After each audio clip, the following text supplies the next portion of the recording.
Well, students, welcome back to the classroom. I knew you'd come crawling back to me. How you guys all doing today? How are thee on this fabulous Thursday afternoon, which might be the coldest Thursday in months? I have been so cold today, but that's actually kind of a good thing because I've been waiting for the cold weather, just because I'm so tired of being hot and warm and sweaty all the time. Now I can start wearing layers again. It's going to be fun. But enough about me. How are you doing? Good, enough about you. All right, so today we're going to be working yet again on RACER_ROYALE. And in case you didn't realize what that means, it means I'm going to be a future millionaire. But you got to put in the work first. So let's actually do that. Today we have a very special project, the Spiral, which is my arch nemesis at this point. Indeed, the loop-de-loops. Hey, Matricor, how's it going? First off, let me get some music rolling so you guys have something to listen to, because I know my voice is good ASMR, but you need more. You need more. Too loud. That should be perfect. Okay. So what do I mean by spirals suck? Well, let me tell you, I have been experimenting with my car's physics all for, frankly, to be years at this point. And I thought I had it all cracked down just a couple of hours ago, but there's one thing that is still throwing a wrench in my plans, and it's the spiral. Apparently, when I go too fast around the spiral, the car gets closer and closer to the edge of said spiral, and eventually it starts grinding on the spiral and colliding with it. And since it's continuously changing angle, it's causing the car to jolt back and forth. This only happens at high speeds because I've adjusted my suspension system, aka my hover system, to adjust for this. And it works well at normal speed. But somehow, and for some reason, when I go over a certain speed threshold, it just becomes impossible to adjust fast enough. And I actually hit this problem years ago when I was first developing the system. I ignored it, I moved on to other things. But now we're all the way back here. We're finalizing the physics, and this godforsaken thing has gotten back in my radar. So let me break down exactly what's happening here. As you know, my car is it lies. The tires are lies. They are not actually there. What are there are suspension components, which are essentially shooting lasers down into the ground, detecting how far away it is from the ground, and then depending on how compressed that laser is, it pushes back up on the car, essentially creating a hover mechanic. And I was so proud of myself. Earlier this morning, I finally fixed one of my age-old problems with this system. I removed the bounciness from the system because I discovered I was accidentally multiplying my spring force by the compression ratio twice, which was basically amplifying how fast it would spring back and forth. And then everything started working, and I was celebrating. I was like, yay, I finally fixed the car. And then I tried going around the spiral, and at full speed, it worked. And then I tried it at boost speed, and everything broke. And ever since then, I have been trying to figure out a way to increase the spring power on these spirals without ruining the system. And nothing's working. Nothing is working. So let me give you an example. Oh my god. So this is my latest contraption.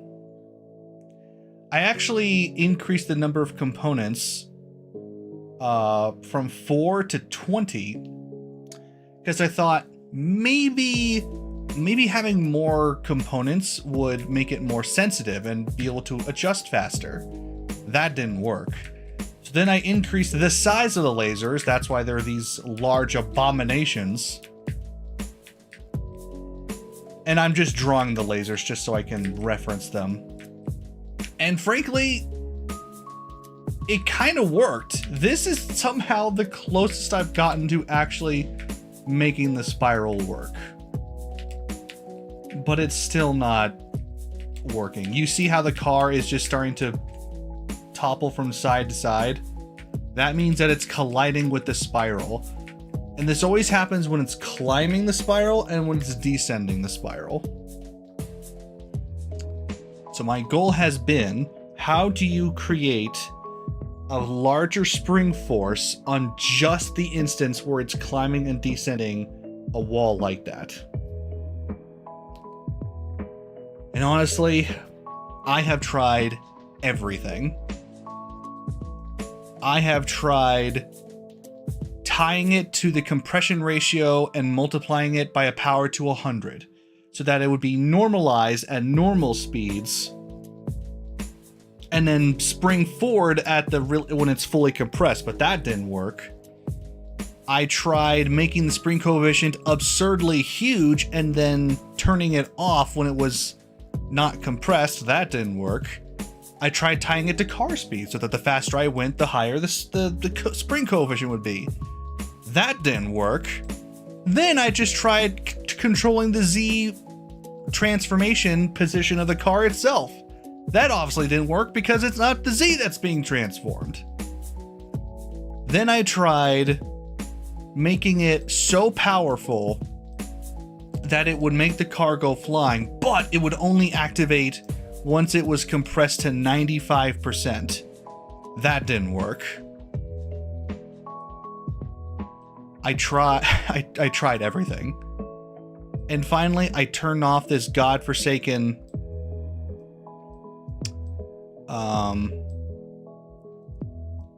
compression ratio that I had multiplied, and it started working, and then it broke again. So then I tried increasing the number of sphere components, which didn't work, just made it more complicated. And then I tried turning them into line traces again. That didn't work. And then I tried increasing the radius, which has worked a little bit, but not really. Level bar needs updates at a real full. Oh yeah, it's junky. So the level bar is full. I just figured it wouldn't be fair to do it where there was no one here. So I'm gonna save it for tomorrow's stream when there's actually more people here, just to be fair, because there was only one person, 2 people here yesterday. So just wanted to make sure others had a chance at it.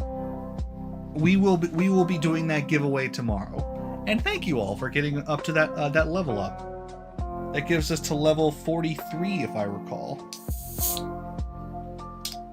Don't judge me. I need caffeine and ibuprofen. I've been staring at the screen so hard today.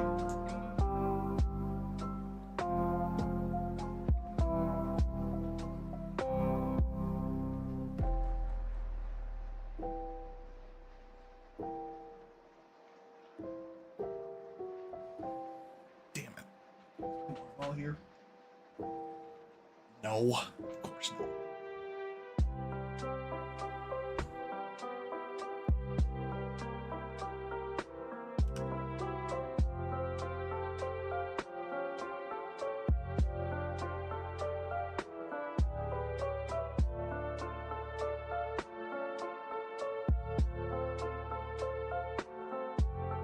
Oh God, that was way too difficult. Doing it with soda makes it worse. Anyway, Palpsy, 100% Sith approved. So Sith drink Pepsi and Jedi drink Coke. Is that what you're getting at? Okay, I'm gonna try something drastic.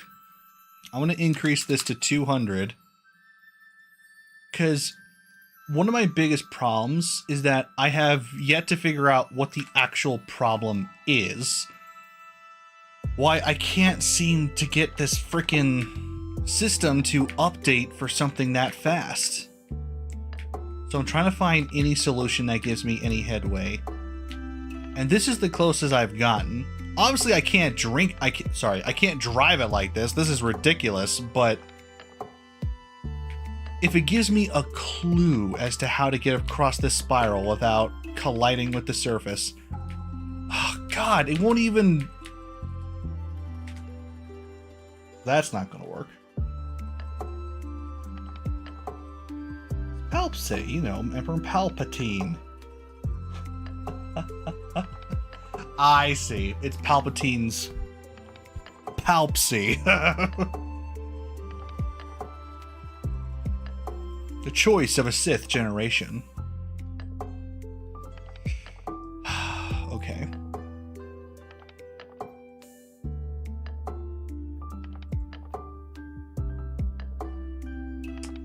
God, I'm so angry.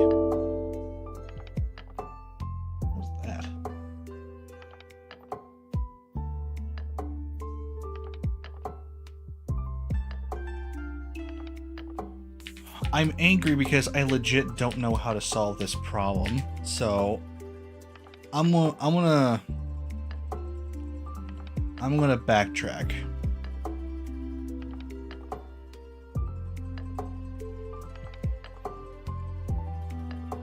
Get rid of all the excess components.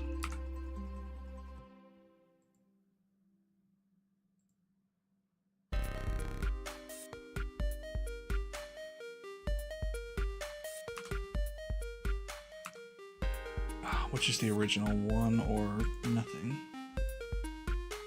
Pretty sure it's the nothing.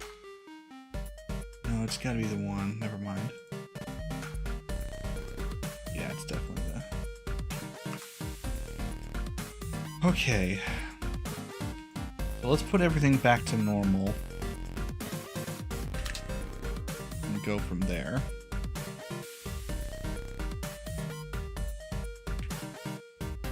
So this is how it's supposed to usually work.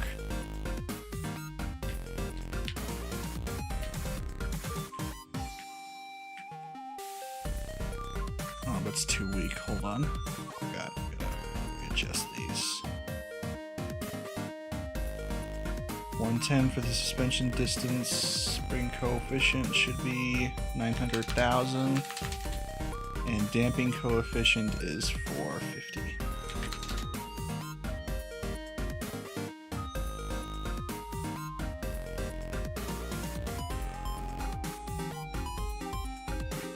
I want the car to be a little bouncy, but not too bouncy, you know what I mean? Oh boy. Oh. Okay, so I should be able to get around this spiral, no issue.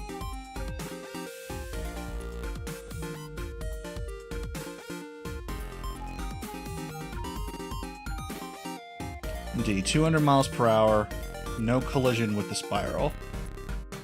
And that's what we should be doing. You know, a car going at regular speeds around the spiral, there should be no collision happening. But naturally, if they have a boost mechanic, someone eventually is going to say, hey, let's boost on a spiral. And then the thing just starts colliding like mad. And becomes really hard to control. Camera issues aside, I don't know how to fix this. I legit do not know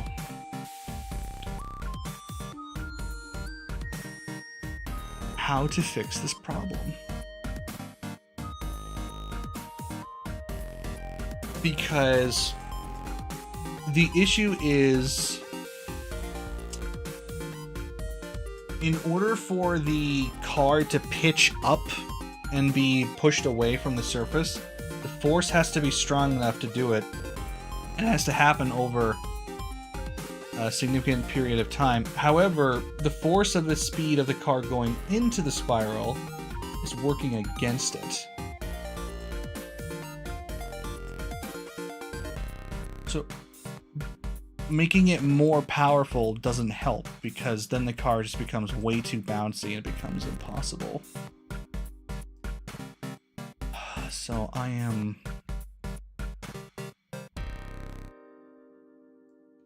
just so out of ideas at this point. Struggling with Medusa. Oh, you're taking on some Medusa, huh?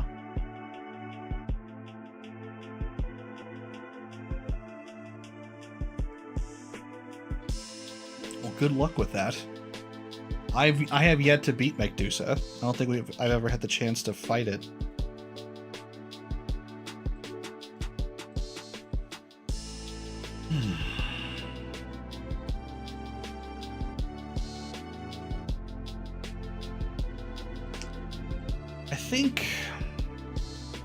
I think I'm going to implement one of the solutions I came up with before, just to a lesser degree. I'm going to square the compression ratio and multiply by that so that my spring coefficient isn't as powerful at lower compressions. So it's not as bouncy, but that it is still able to maintain that higher bounce power. 300 plus hitting destroyer head is no joke. No kidding. I want to try one last thing. I'm going to try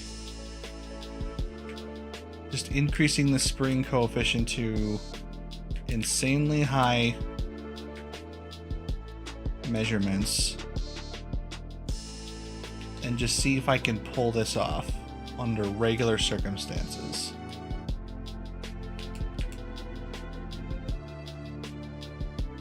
Car's already struggling. Boost. Ah! Hey Blizzard, how's it going? I am struggling with a insanely difficult situation. It's a logic puzzle I've yet to figure out, because I'm not sure how to address this issue, you know?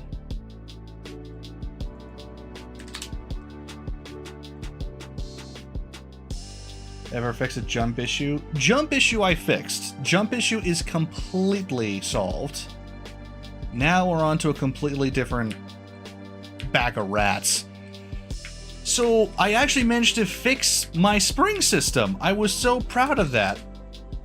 It's actually working tremendously well because I fixed one of the multiplications that was compounding the spring power unnecessarily.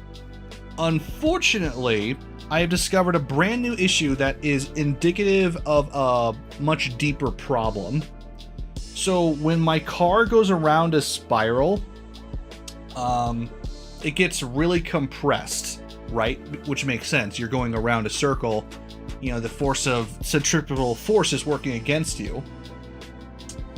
At my current system, going around the spiral, I'm not colliding with the spiral. I'm not grinding against it. But when I boost into it, when I get fast enough and go into that spiral, or I'm in the spiral and get fast enough, suddenly I am colliding with that spiral the whole way through. I'm basically grinding against it at that speed. Which means I need to increase my spring force to compensate. Unfortunately, there does not seem to be a threshold that I can find that allows me to do that. The more I increase the spring force, the less controllable the car is. And I have yet to find a spring force high enough that gets the result I need, which is ludicrous. I don't know how that's possible. Because I need to be able to drive the car normally, like so, and still be able to get around the spiral normally at these top speeds without this happening.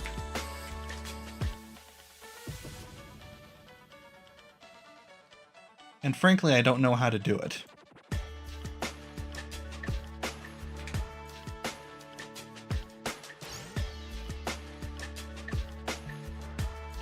Because if it's too uncontrolled like this, I just become a bouncy ball, which, you know, is pointless. If it's too high, then it just never, never solidifies. And I have been trying ideas all day, and just nothing is working. I had an idea, but I don't know how good it is. Basically, could you make it so the wheels are able to collide, but not have friction or anything? I see what you're going for. Basically, use the wheels as a way to buffer between the body and the track. Unfortunately, that wouldn't work, because it would still be colliding. Because it's not the physics that are the problem, it's the actual collision that is. Well, now I think about it. Well,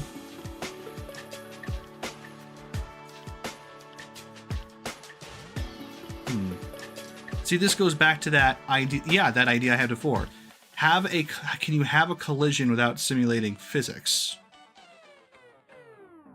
Because I would love to have like that permanent buff between the car and the ground. You know, the tires. The tires should be there. I don't know.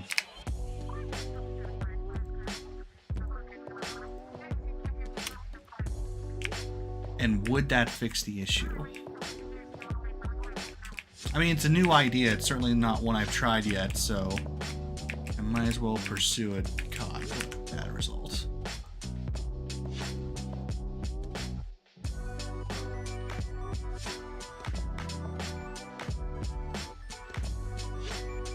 Fair enough. Thanks for the suggestion. It's all about testing. Okay, so I've tried increasing the size of said spring. I've tried increasing the number of springs. Can you have a collision? Yes, because you can have two squares go up against one another and collide but not pass through each other.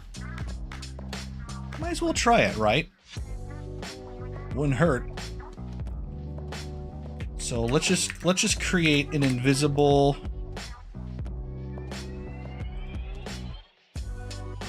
hitbox. Excuse me. Below this.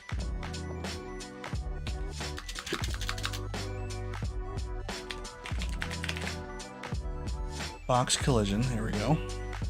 We'll have this be the size of our underside. So let's unlock that scale.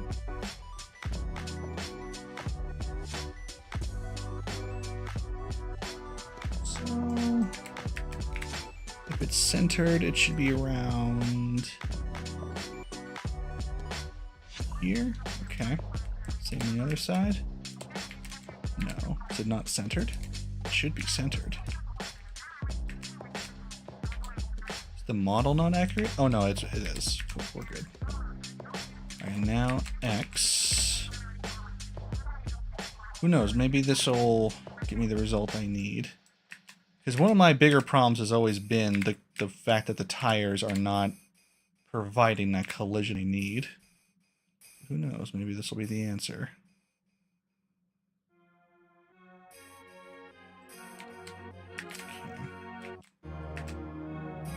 And we'll just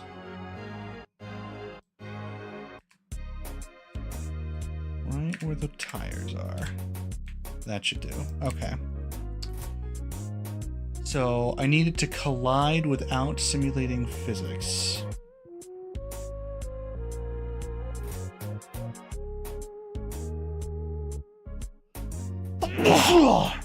Oh, excuse me. Alright, let's see if it'll just let me drive with that around.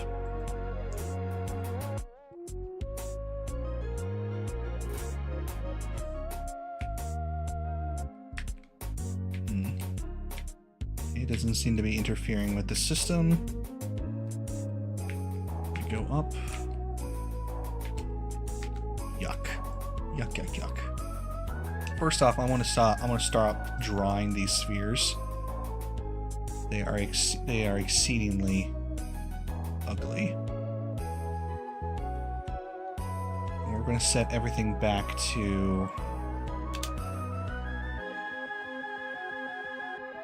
the working model that I know works. 900K, 450 damping coefficient, 4 springs, no weighting.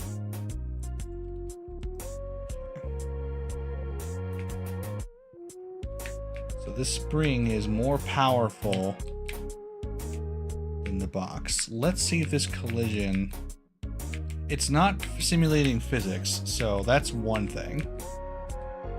But we have to remember that the increased size of it may cause another issue. It wouldn't create friction, though, because it's not simulating physics, so maybe not. I don't think the box is actually colliding with anything. Let's try that again. Overlap? No. Block all dynamic.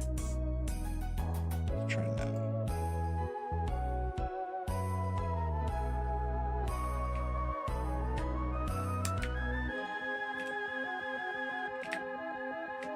It's not moving. Oh, this is exactly the same problem that we had before when I implemented this last. For some godforsaken reason, when I add a hitbox at the bottom, it doesn't want to move. And I don't know why. I'm adding a force to the object, so why am I not allowed to go forward? It's not... It must be colliding with itself.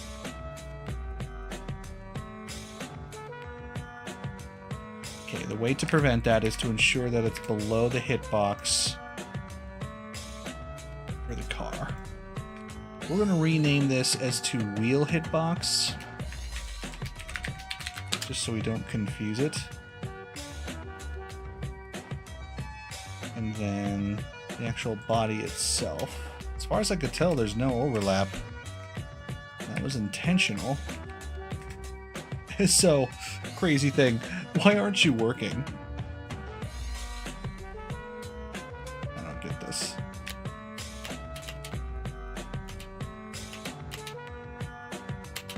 Even the jump.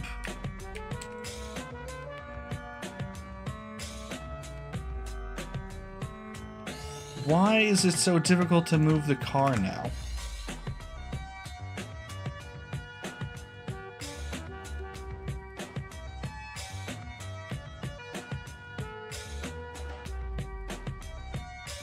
I have a theory.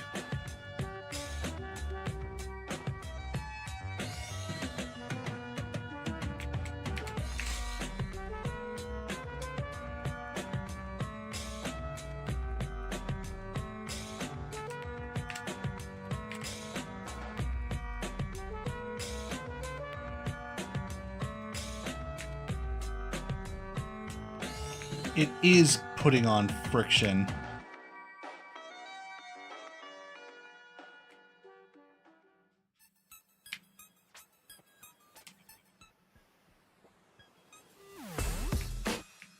My God, this thing is like a slug. What is happening? Well, good news first. The hitbox is not going through the spiral.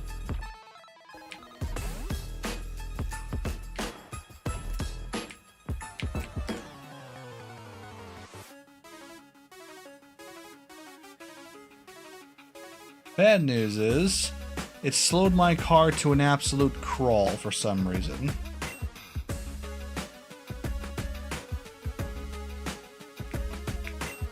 Okay, I have another theory as to why.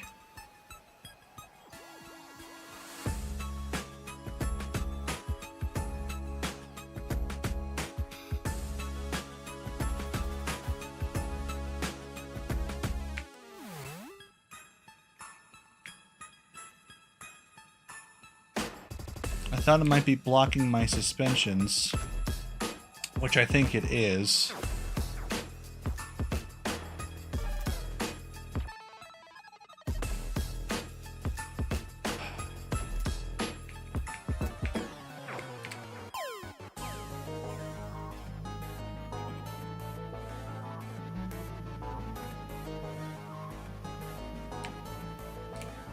So as a result, it is causing the suspensions to not move as much, I think.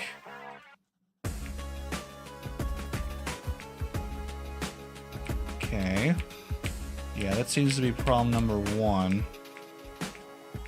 Let's see if it actually blocks colliding with the ramp.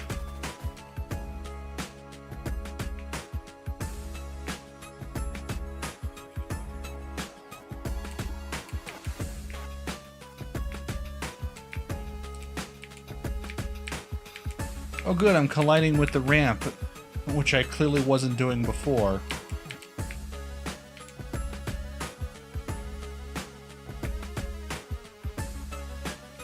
God dang it.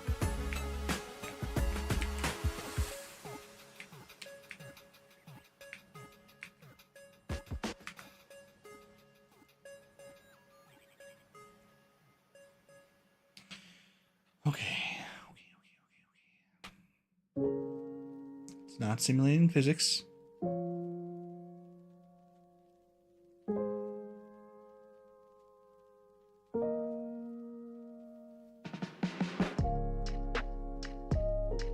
It is block all dynamic. Oh good, you beat the game.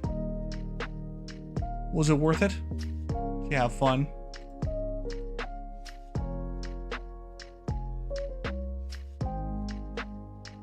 Visible wall. Dynamic.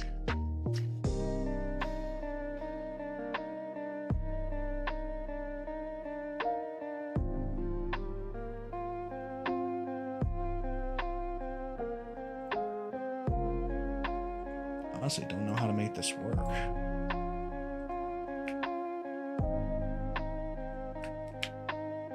New Game Plus. Well, it should be a lot of fun. Meanwhile, I'm in spiral hell. Oh, just like the real hell. If it was real. Yeah, I'm being slowed down significantly by that block.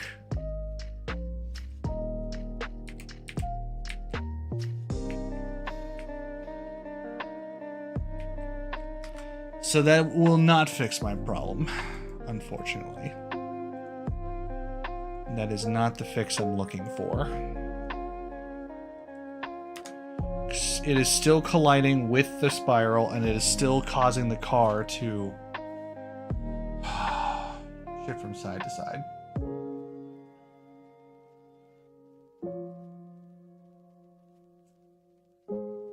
Is there a way to turn friction off in a physics collision? Because that would be awesome.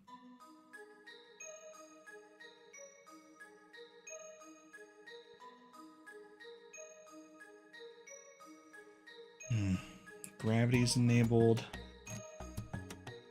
Impulse.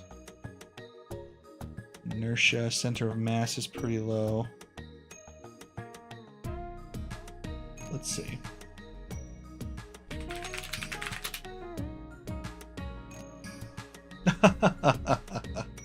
If it doesn't have New Game Plus, 0 out of 10.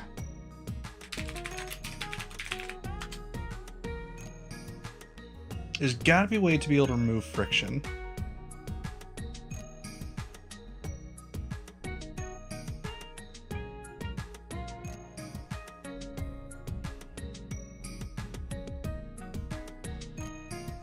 That didn't help.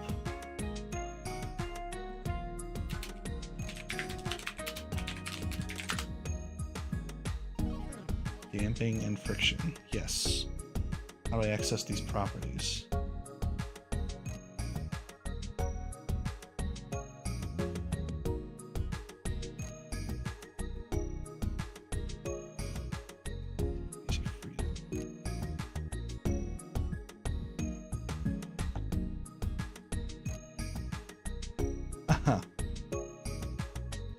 Two shot. At least you have one shot. Okay. When the limit is exceeded, the value affects how harshly the constraint attempts to stop defending motion. Limit stiffness. Where can I find that?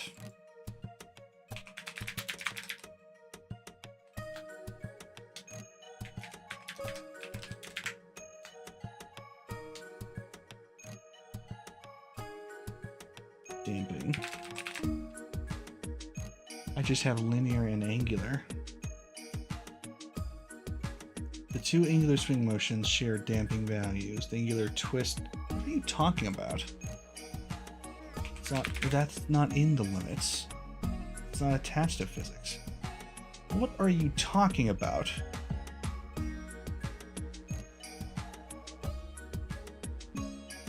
Is this even... Oh my god, not 4.27! Holy freaking...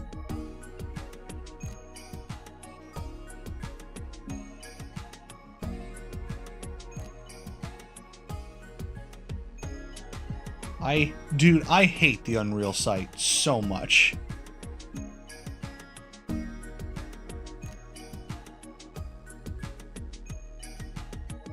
It is just no help whatsoever.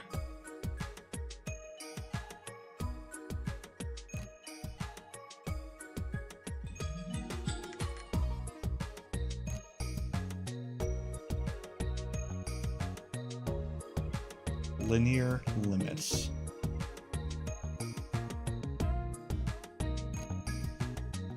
There are no limits. What are you talking about?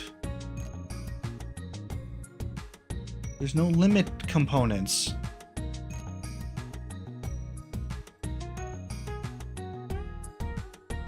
Oh my god.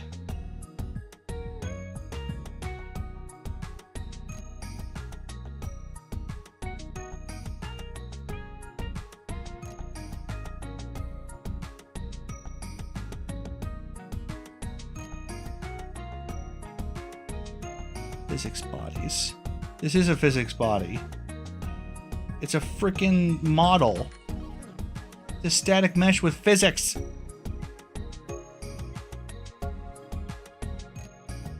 Come on. I need my glasses. Where the hell are they? Can't read for crap.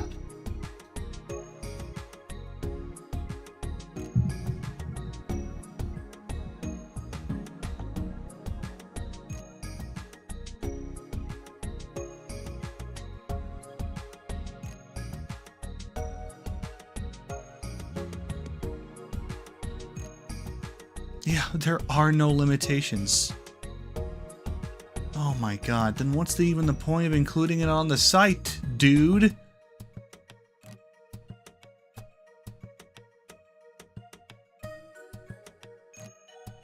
Okay, that was a waste of time.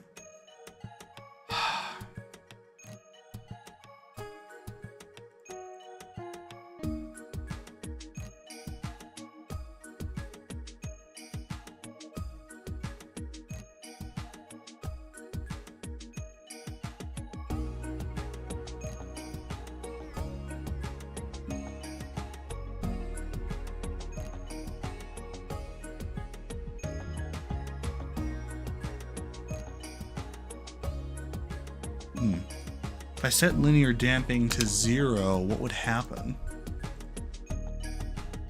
Nothing good. I am only controlling the car with forces and impulses, so there should be no friction acting on the car regardless.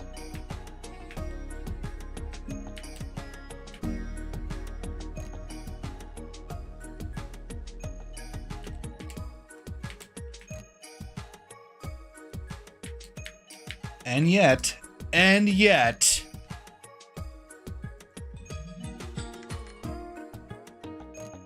that didn't do a damn thing.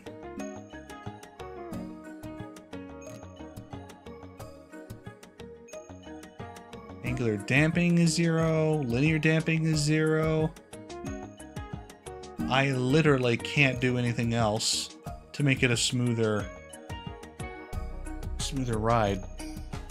Oh my god, this is such a complicated problem.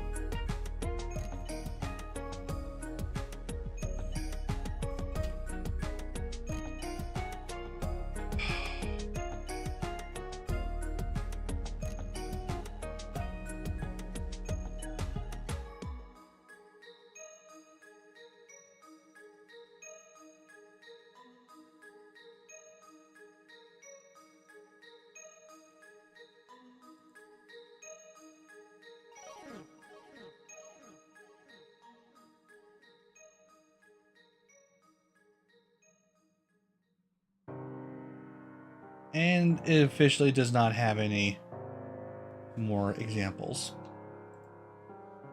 God, Unreal Engine really, really needs to update their tutorials and documentation, because they've got nothing.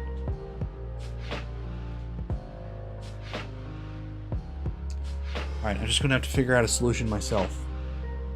Okay. I have tried increasing the spring force so much, and it's not working. And this needs to apply to any surface. You know, this is not just about the spiral. This is any surface that is, you know, grooved or angled. Because a ramp, no problem. That's one change that the car handles pretty well. But this is a one with a constantly changing angle.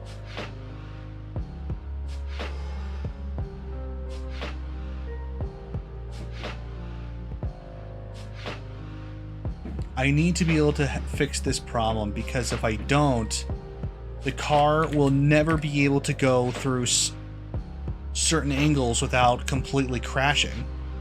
Which is like, obviously can't happen. So what do I do? What do I do? What's the solution? Okay,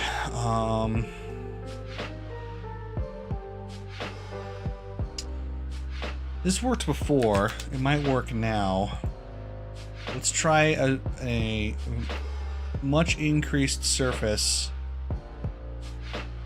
and see if that gives the adjustment we need.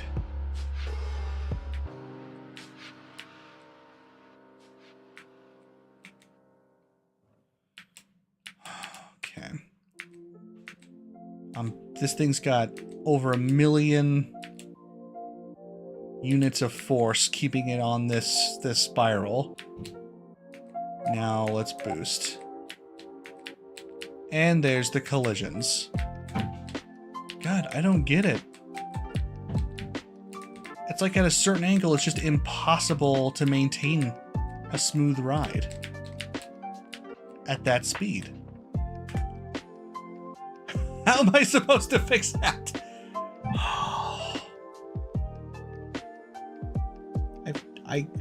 Why? Okay, here's my bigger question. Why does increasing the power not work? Why has that yet to work? That should be like the first thing that should have worked.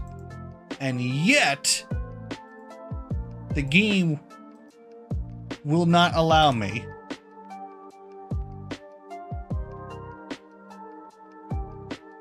Because in order for it to be high enough to make a difference, the car becomes this bouncy.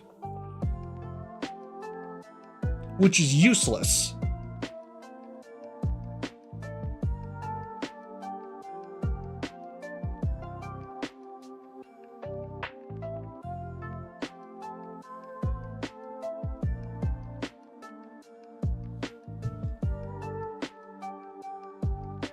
God, I hate how buggy the OBS screen is.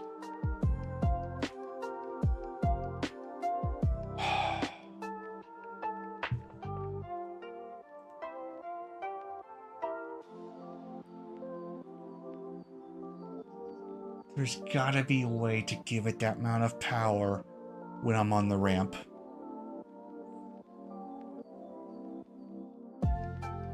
There's got to be. I have been trying to increase the power of this damn spring all day, and it has been fighting me in every way I can count.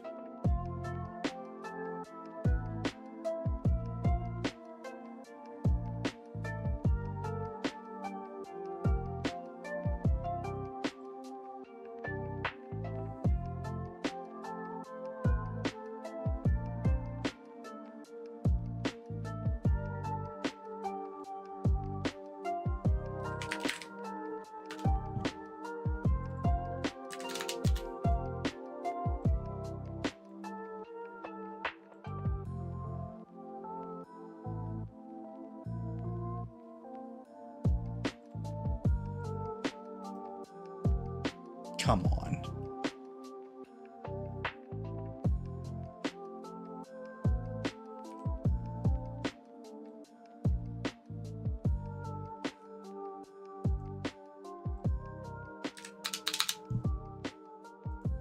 I'm going to try increasing the power of the coefficient so that superpower doesn't activate until it's really compressed. The problem is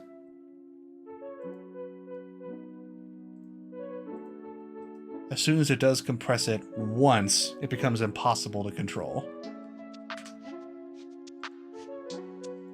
I'm just going to keep increasing by a factor of 10. I don't care anymore. I'm so tired of dealing with these bouncy cars. I don't think this is fixing it at all. I don't think anything's changing.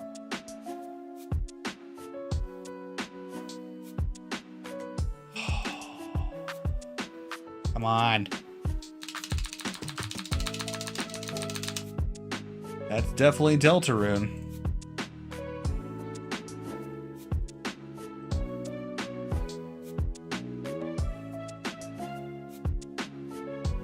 Wait.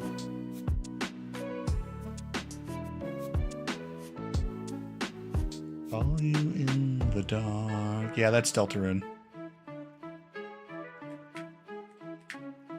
Oh my god.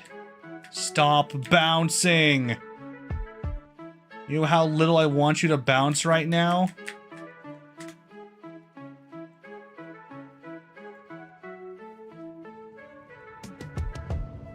That's that's in the septillions, and you're still bouncing.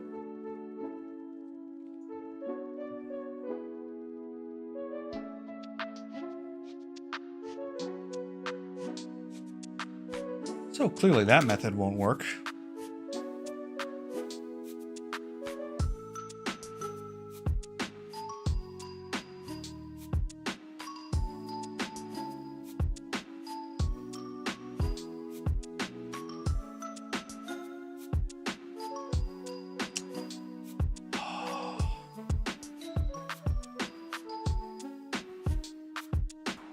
I don't get this number either. Supposedly you're supposed to calculate from the spring coefficient, but it's never worked for me. Do some quick calculations.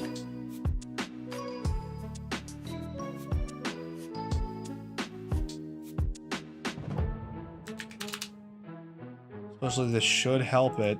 It's not gonna. Yeah, look at that. Look at that freaking nonsense.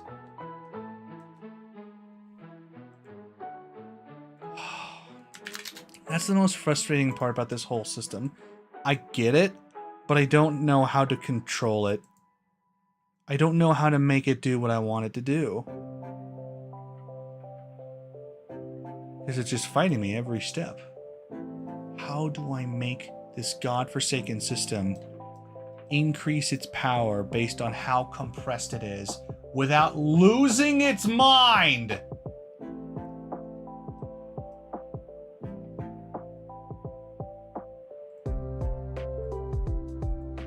Oh my god, I don't get it. I don't get it. I don't get it.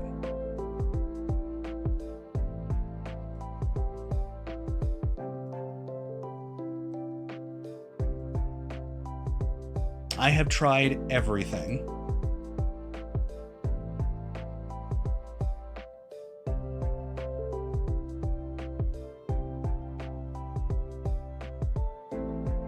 But at some point, the car just becomes so bouncy that it just becomes impossible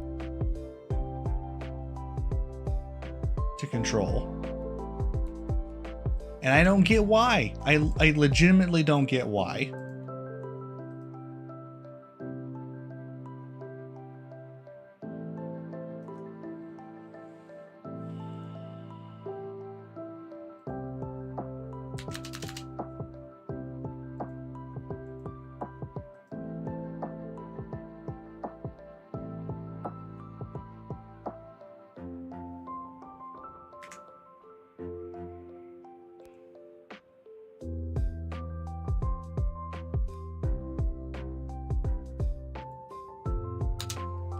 Here's the thing. If I don't use the damping coefficient, then the car just becomes like a wimp and noodle. It just doesn't want to work. But when it does work, it turns into a godforsaken spring that never slows down. And the damping coefficient is necessary because it weakens the spring as it's unspringing and strengthens it when it's coiling, so that eventually the car will stop springing, as it should, because it's not supposed to be a spring. It's supposed to be a hover. The problem, of course,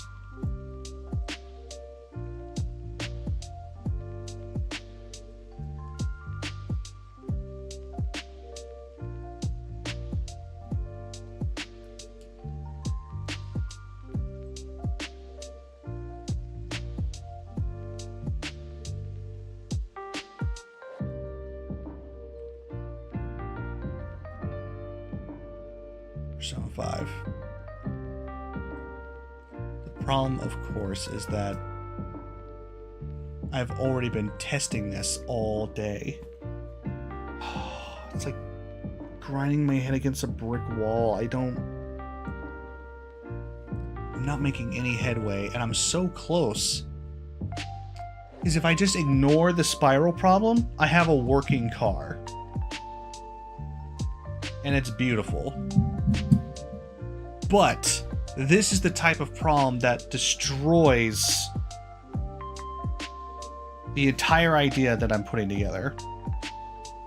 Because if a car can't go around a spiral surface without losing control, you don't have control over that car. And boosting, forget about it. And I'm going to put this back on its 60 that it was before. That clearly didn't help whatsoever.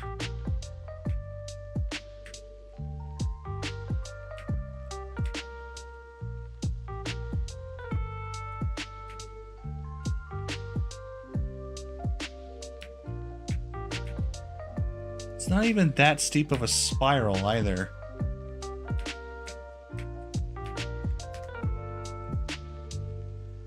It's just so frustrating. I legit don't know where to turn from here.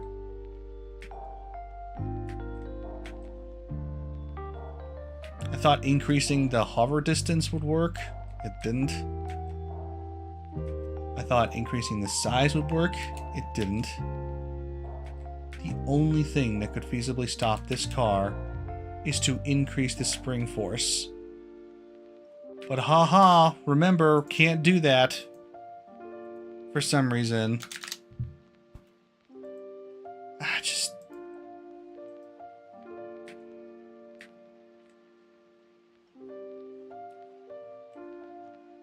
You guys are watching a shitty stream of me just choppy frames per second. Why is it so choppy? I thought I fixed this.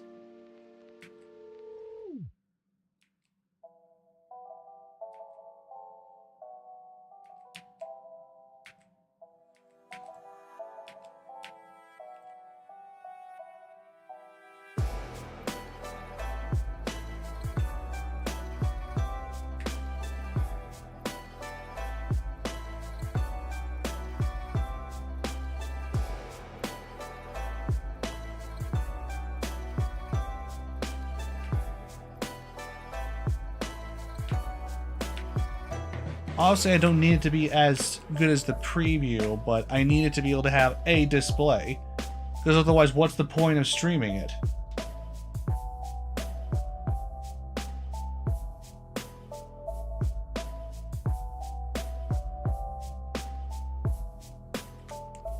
My AVG freaking running. I don't need this right now.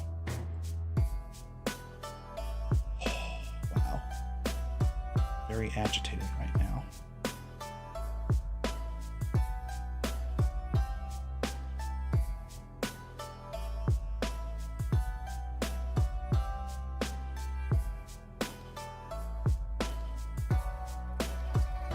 I've got to make some progress.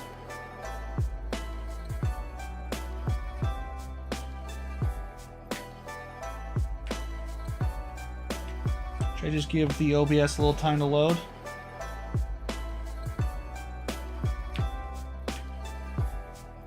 I thought I gave freaking OBS priority, but no. Somehow my RAM and my CPU just isn't enough. All the money I spent on it? What? Pfft, didn't spend enough, apparently. What a waste. What a freaking waste. Last thing I want to be doing right now is dealing with streaming problems. Still colliding with that goddamn spiral.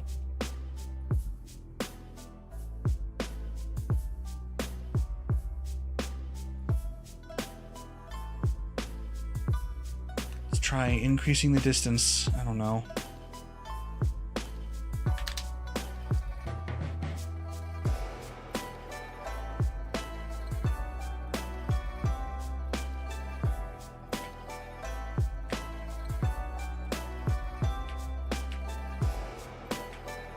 Factor, car speed. Factor, surface angle.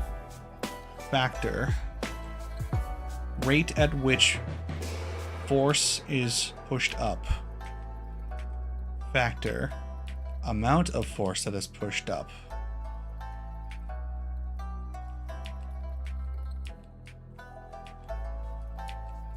All of these things, and factor 5, hover distance. All these factors determine how close my car is to the surface of that spiral. Hover distance doesn't appear to do anything. Like, really.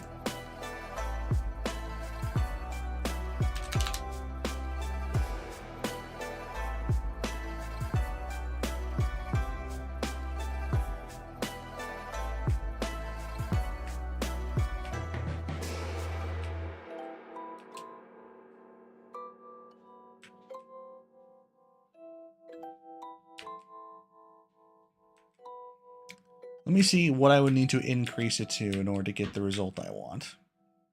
If that's even possible, which I don't think it is. Collisions. 400.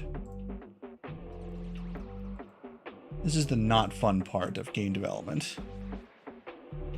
We don't know what the problem is and you can't figure out the solution. I can't even begin to create a solution because I don't even know what the problem is. Simultaneously, I think I know the solution, but I can't implement it because the system won't let me. So how am I supposed to fix it? Boosting. Oh look, still colliding. Still colliding at 400. 800, come on. Yeah. Yeah, look how much that car is hovering. Ridiculous.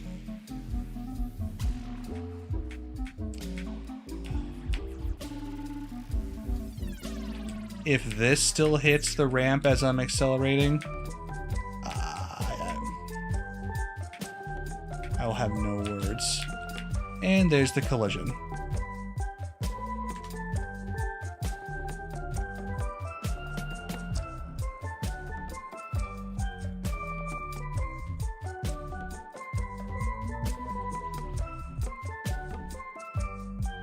I know why it's not working. It's because it's too weak. So let me increase the God-forsaken strength.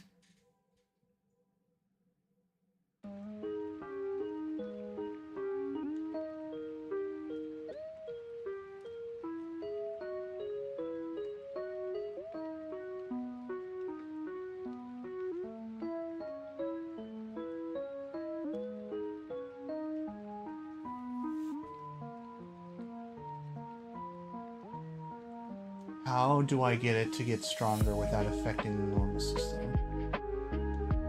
I can't tie it to the compression ratio because there are still instances where the compression goes to full 1 without going on a ramp, such as falling off from a cliff or something. In that case, it would make it so bouncy it would never stop bouncing.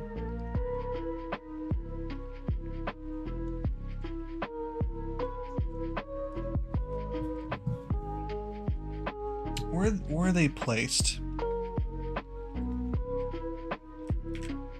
The top of the wheel.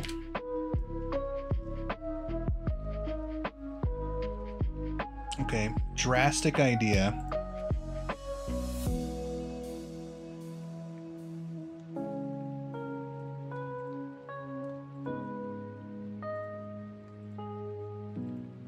Let's lower these without changing the suspension distance.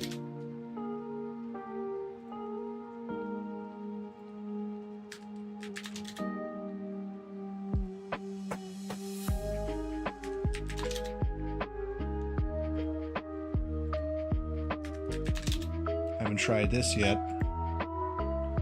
So this won't change the distance, but it will change the relationship of the suspension with the ground. Maybe that's what I need. And then we can make adjustments later to make it look right. So right now I just need it to function and I need it to get around this godforsaken spiral. And boost. Wow, it's still colliding and it's even worse that time. How is that even worse?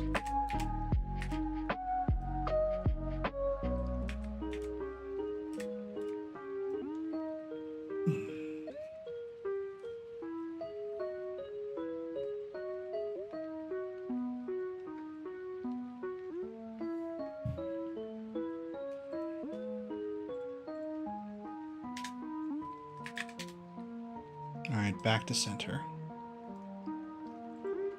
Let's try another technique.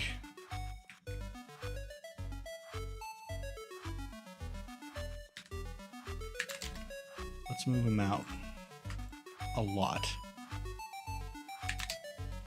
Past the car. Would making the car wider help with the problem?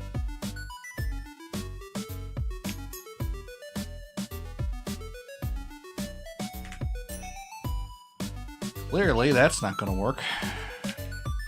You can't apply a force to a car outside its own hitbox.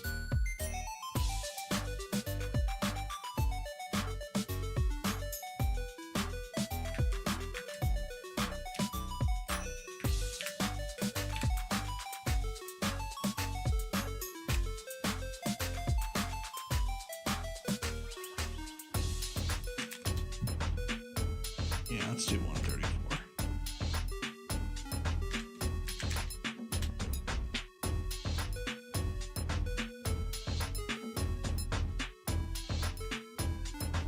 Jittering will happen if there is force being applied too far away from the center of mass or not on the hitbox. I have widened the stance of the car as much as I possibly can. You'll notice that it's jittering as a result.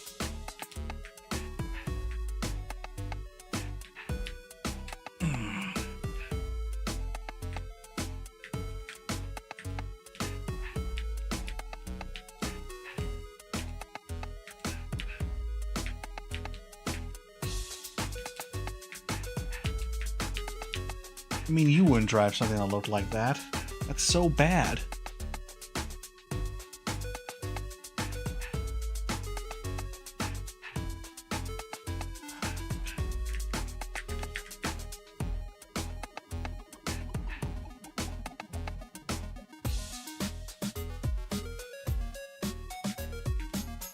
Are they too high? I don't...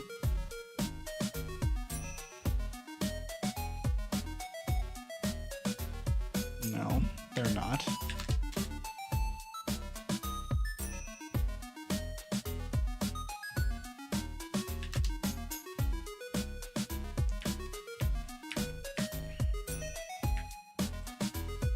Again, it all comes down to it's not strong enough.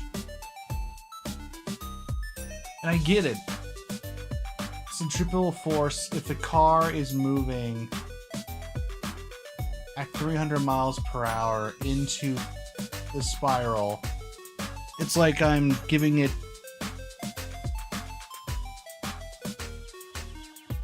300 times force gravity, or whatever the calculation is. I need to counteract that.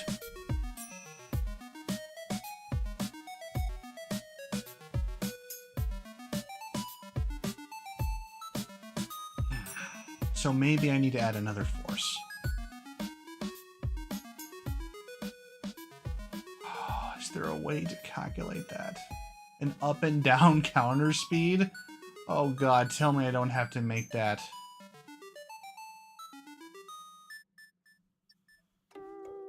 Well, let's think. First off, is there a way to calculate the speed that the car is going up and down? Or at least the force that it has in those directions? I don't think there is. But let's check, because I have several other counter speeds.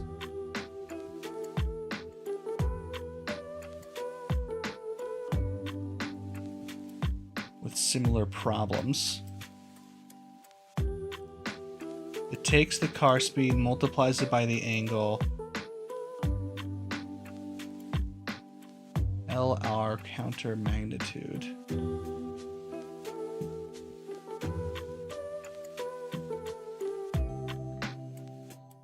Which I've set to 400. Where else do I use this variable?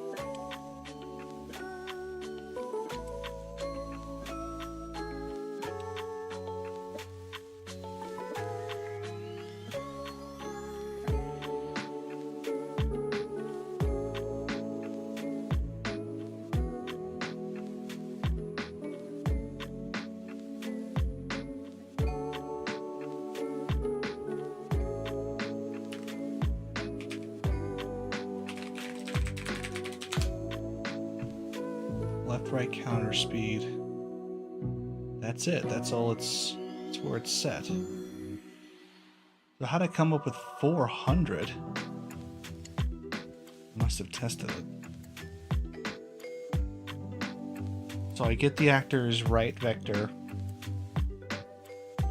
I multiply it by the front suspension vector. I project it onto a plane.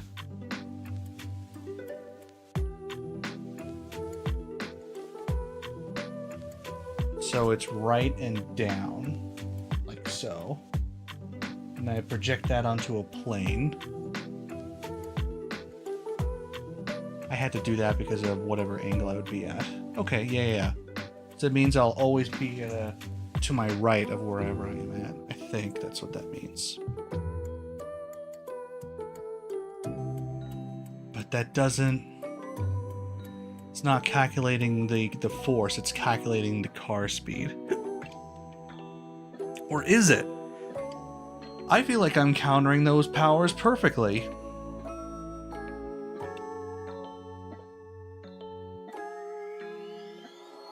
Front suspension vector.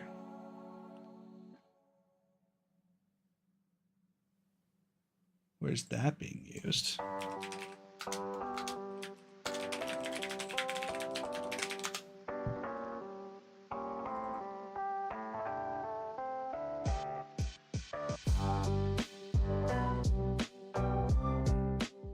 Calculate angle from forward.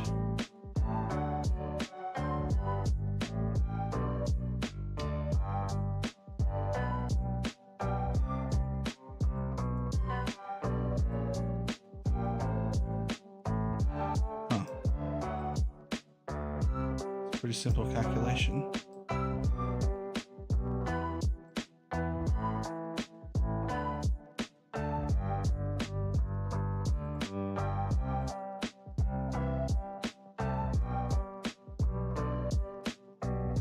But it's so perfect. I still drift though, don't I? It's never changed. I just multiply it by the car speed. That is the variable here. Damn.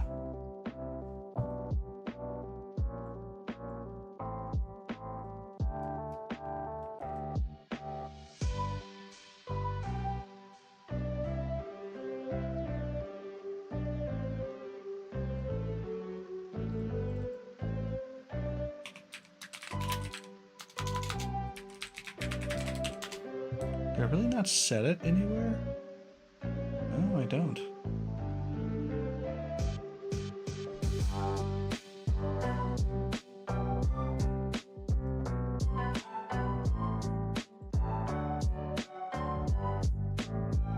So I guessed is what you're telling me. Alright, is there a way to calculate the force acting on the car?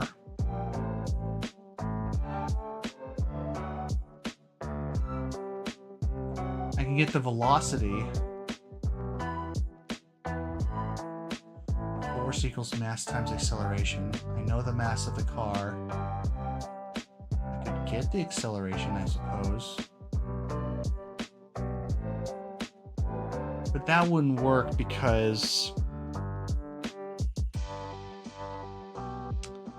I would need to calculate it every step, and it would not work for spirals, which would make it a moot point. If I calculate the change in velocity every tick, that will give me the acceleration. The problem is that's not adjusting for the forces changing every turn. Man, is there a way just to grab the force on a car? Physics, linear velocity.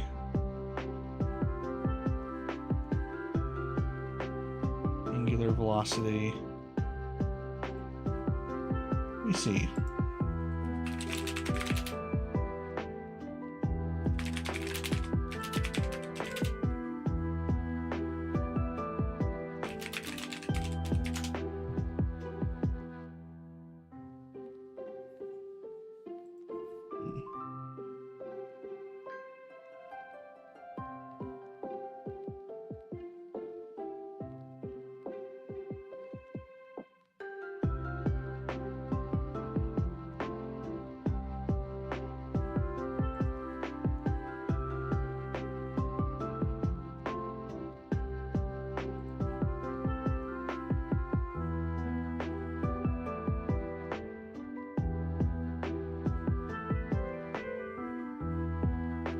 And the speed. No, that's not what force is.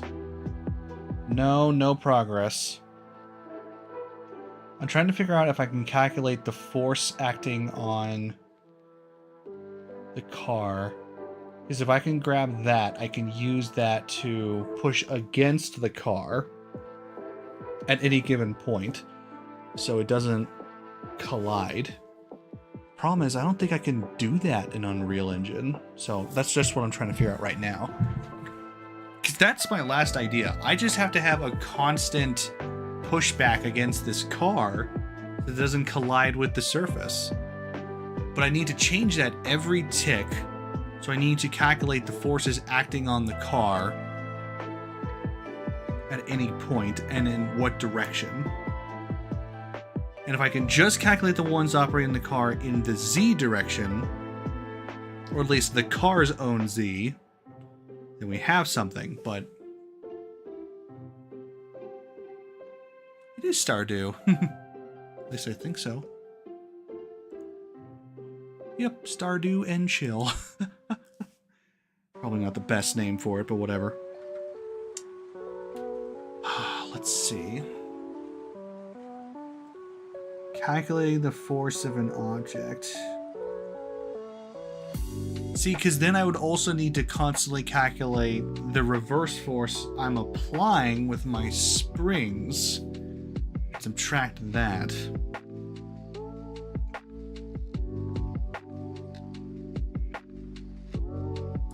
Playing an idle game another time where I get to control your unstoppable zombie. Oh, that's fun. I've always loved idle games. There's something about it that really scratches an itch.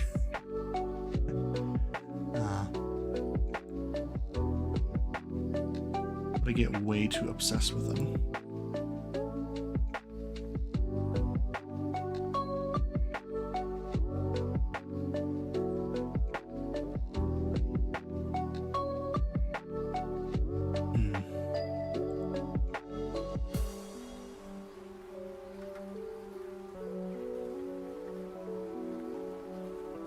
I guess my only solution would to be constantly apply that force on the car,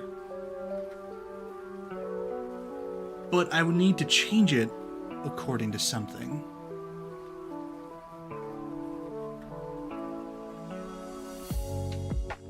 So if a car is going in a circle around a spiral, what units could I use to determine that that is what's happening?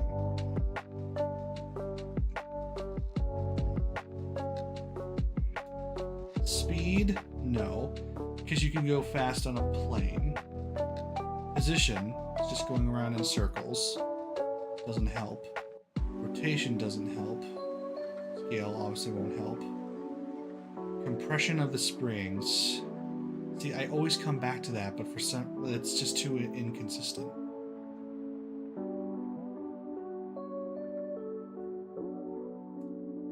I could...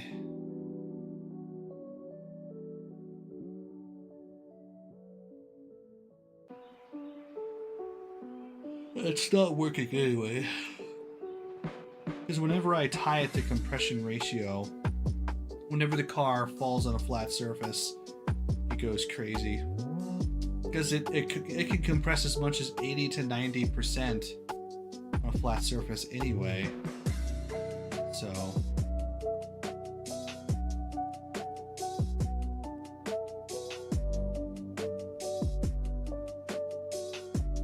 have additional gravity acting on the car, so that's something to take into mind.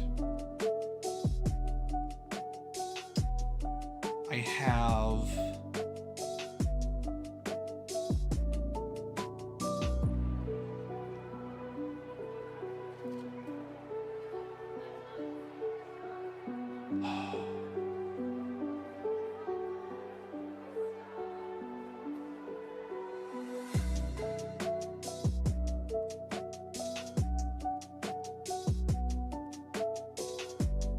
make it so that a car dropped from flat position will not be the same condition as going around in a spiral.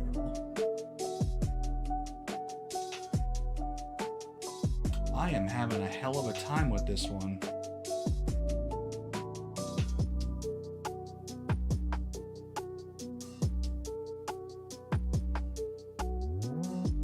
Because technically, I know all the forces that are acting on this car, because I'm the one applying them.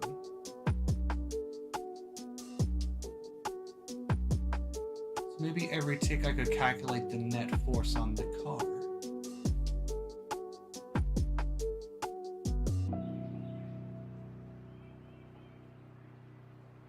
We have the gravities.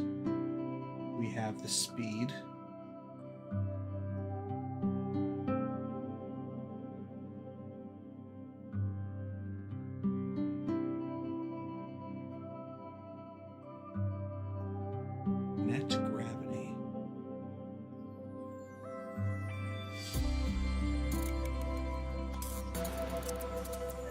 No, that's not how we need to do it. Maybe I could make it so that when it's pushing against the surface pushes back, which would have to be attached to the car, which is essentially what I'm doing anyway.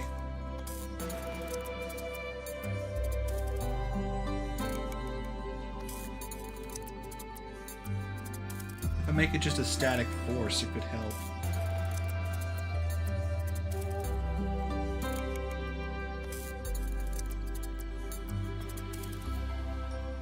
But again, I need it to be variable, dynamic. Because if it's not dynamic and it doesn't change depending on how fast the car is going, it won't work. How fast the car is going. So if I increase that surface push, excuse me,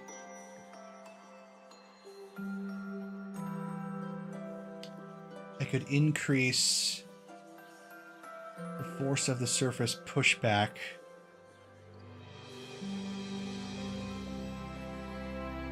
based on his own speed, and then calculate the normal of the car in relation to the surface.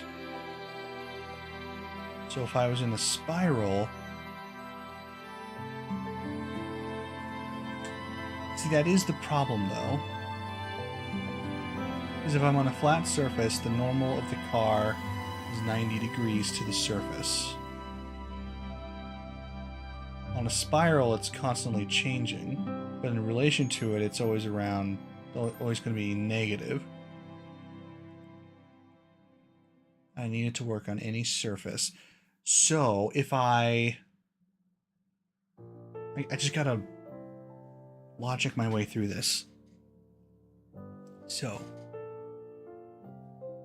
if I tie it to the speed and only activate it when I'm maybe the world normal.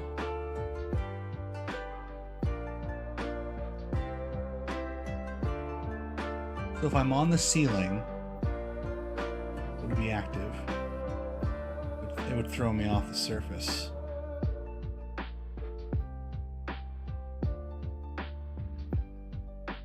That's true of the wall too. And it would be tied to the speed. So if I was going 0, it wouldn't push me off. Because it couldn't.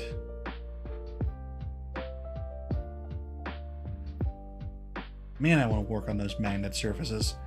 We gotta solve this first. Yeah. I think I've got something. I just gotta put it together. Put it together in my head. I gotta tie it to the speed, I know that much. But I can only activate it when the car is rotated beyond the normal.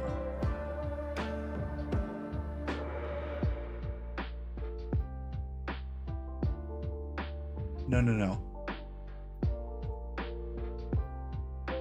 It's when the surface is concave.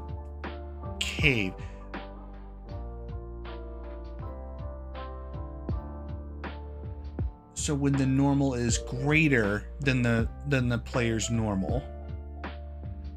Okay.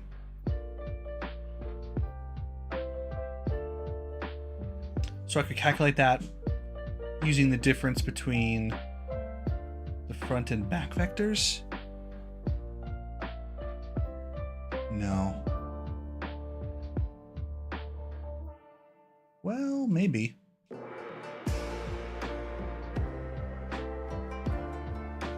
That would give me a vector that's constantly changing like this. So then if I calculate that vector of the car and then compare it to the world normal and say increase the power of the compression if I'm going fast on these surfaces, because speed should allow me to go around those surfaces better. That's physics. But to stop the collision with those surfaces, I need to increase the compression force in proportion. Does that happen with any surface that you are accelerating on?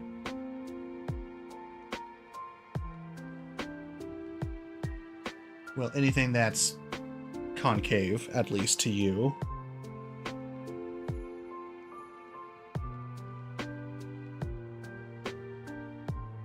you're going parallel to the ground, no. Like if I was in a skateboard ramp and I was going through this ramp, but then I went slightly up the ramp, I would still be fine.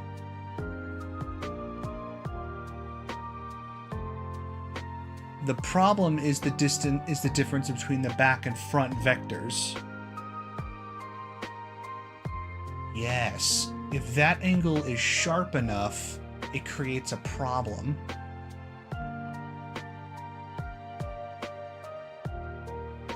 We have to figure out what that angle is. Because if it's a gentle hill, it just doesn't matter. We'll be fine either way.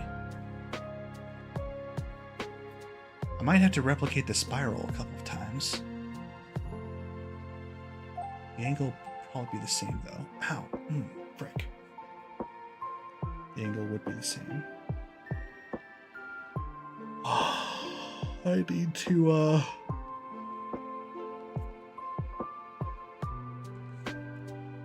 keep going with that thought. If I calculate the difference in angle between the front and back vectors and show that it is a concave increase, then my car is being pushed into whatever surface I'm on. We then simultaneously need to see if I am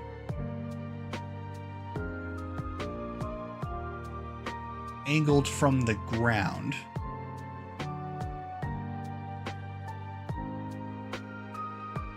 Because whether I'm going around like this or like this, the effect is the same.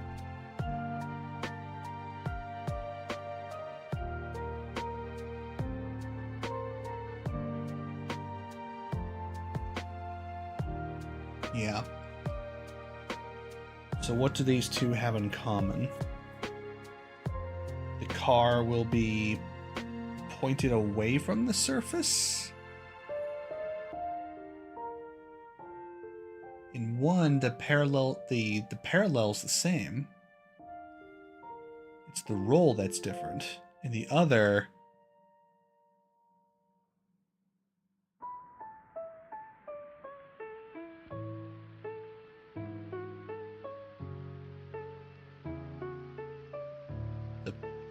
the yaw is the same.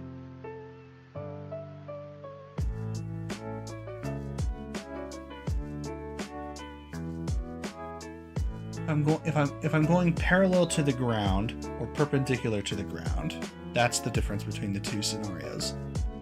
I need to be able to apply for both. What do they have in common?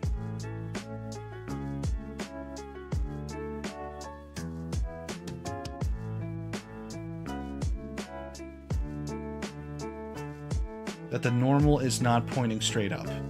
If the normal is pointing to the side or down, then you are on a concave surface. And you need to be pushed into that surface the faster you're going. Okay. Now we have something. We're going to create a function. We gotta start putting this together. We're gonna call this surface force function.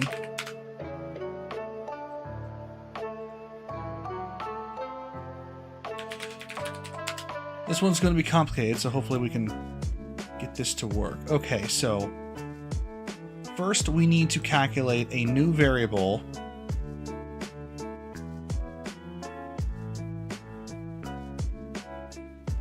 well, actually, we could just take the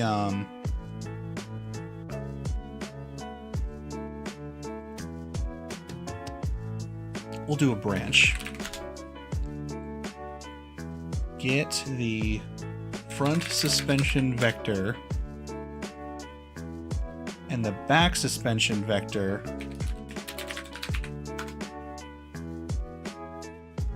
and we need to subtract them from each other.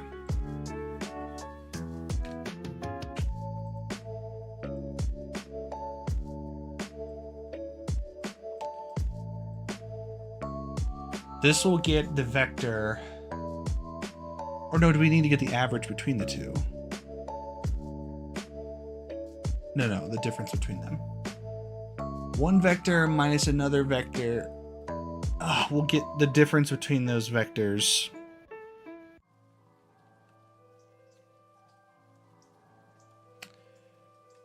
Which would be...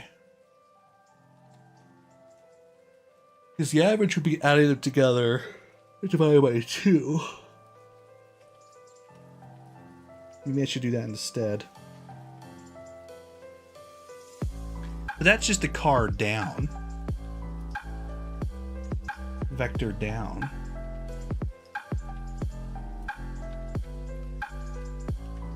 Get vector down. Or get down vector.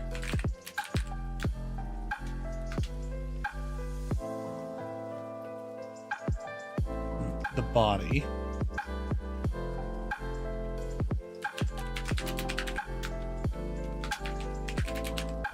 I know there's a... Really? There's an up vector, but there's not a down vector?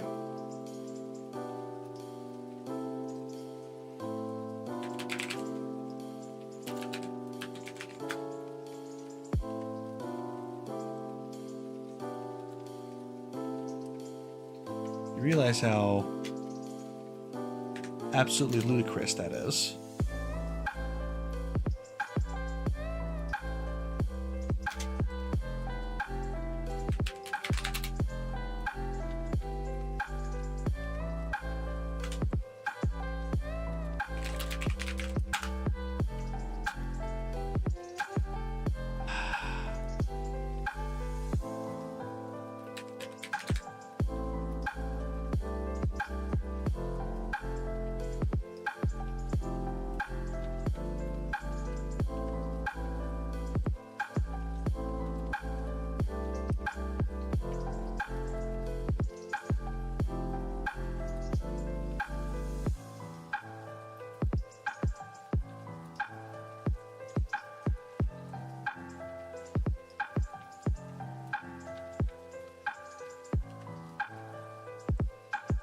Okay, I know this is a thing.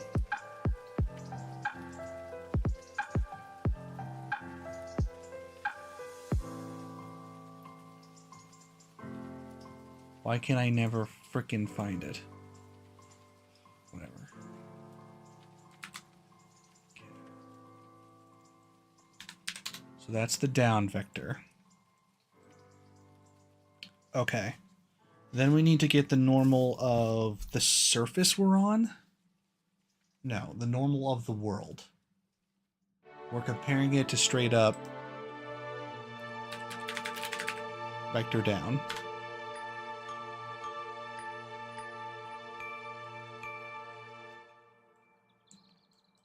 Thank you so much for playing my game.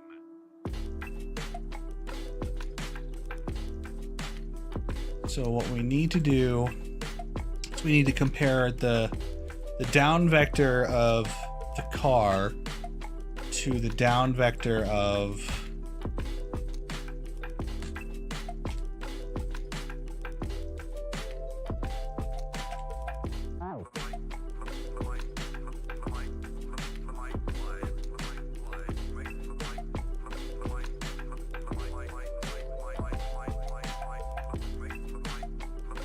the world. How do I compare them though? Do I subtract them? I think I do.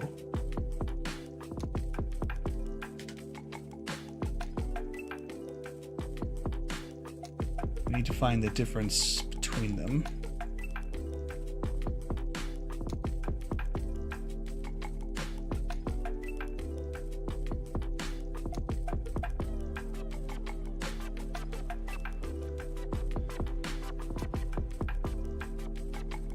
Now, if that difference is greater than 90, how do I determine that?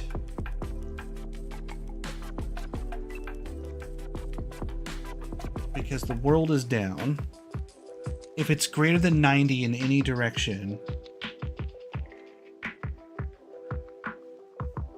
it's a problem.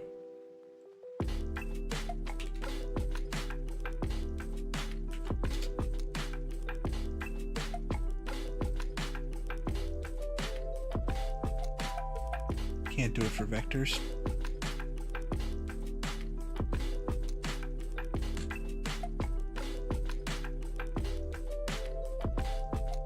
I gotta get the angle. I did this here.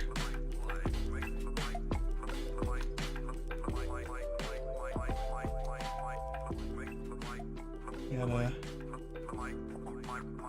get speed angles. Get the velocity of self, normalize it.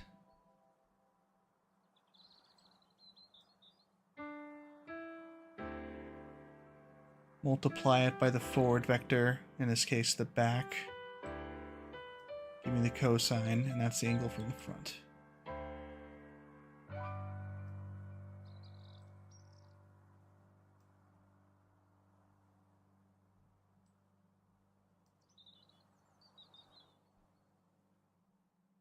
Wow. I don't remember how to do this at all.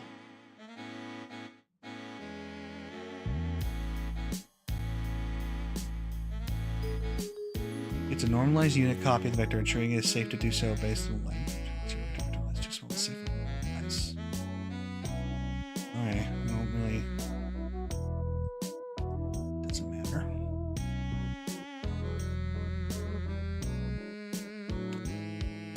The cosine of the dot product of two vectors. Forget what this calculates. The dot product of two vectors is equal to the product of the magnitude of the two vectors and the cosine of the angle between the two vectors. Right, so then you do the anti-cosine,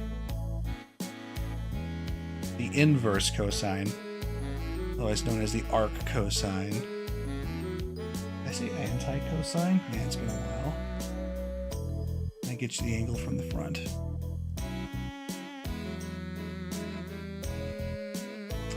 Okay. Using the same logic.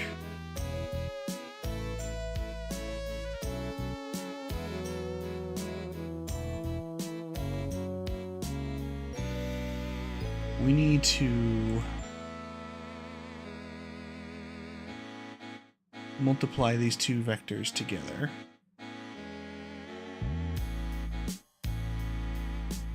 Not subtract. This is a dot product.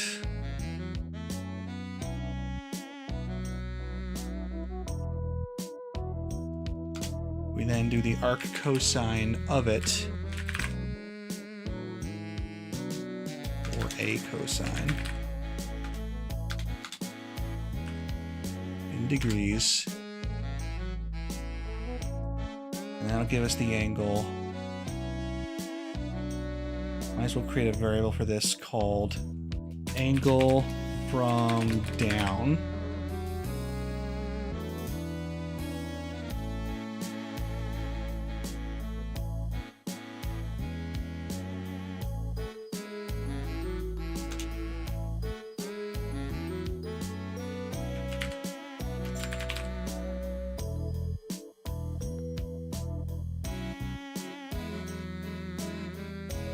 It's not the same as I did the other ones. Right, because I was calculating where the velocity of my car was going. Here, I'm just getting the angle. It's not necessarily about where my car is heading, it's where it's pointing. So, that might be a bad way to phrase it, but we then need to do a branch. If the angle from down is greater than or equal to 90, then we need to start applying additional forces. Okay, this was simpler than I thought, which is good.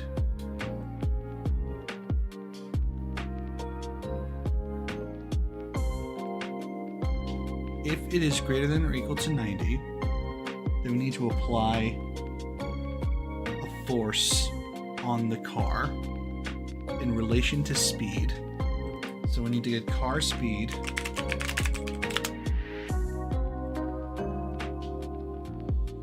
we need to add force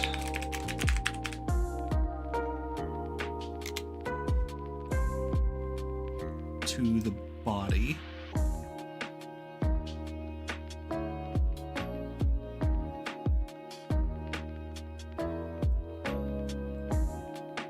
Wait. No.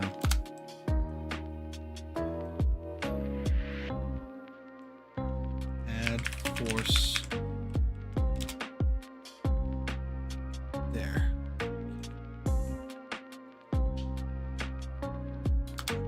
Those two.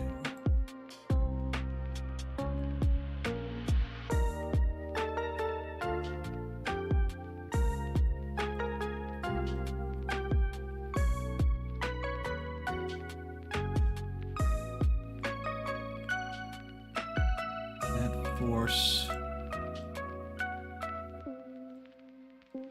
will be car speed.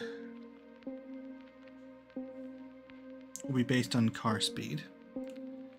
So this will be times a vector. So we'll need this again.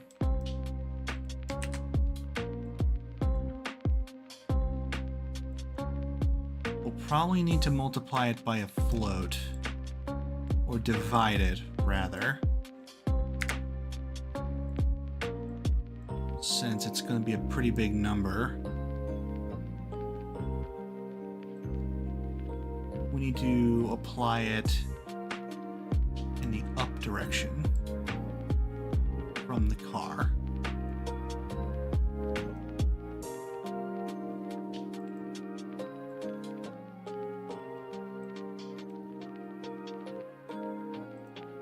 Let me flip this.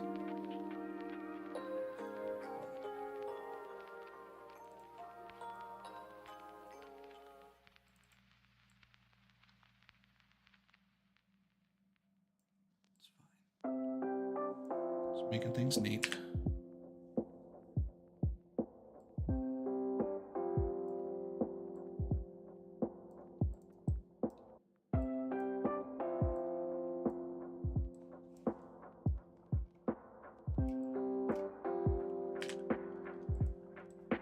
Okay. We apply that force to the car. And now we'll divide it by 5,000. It's a pretty big force. So depending on how fast the car is going, hopefully that does what I think it does. So it should apply a force to the car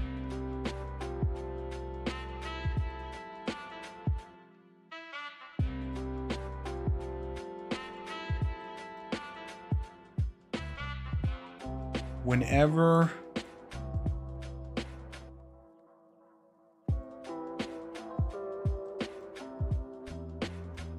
the angle of the car is greater than 90 degrees from the bottom, and it will apply a force equal to the car's speed, which will keep it from colliding into the surface. Let's see if this even remotely applies to what I'm doing here.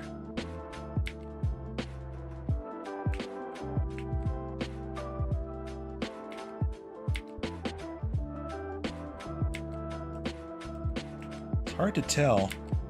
Probably should be debugging it. Yeah, should definitely debug.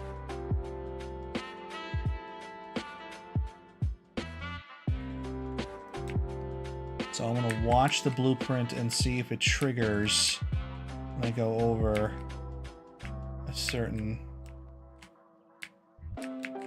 angle. There. It's activated.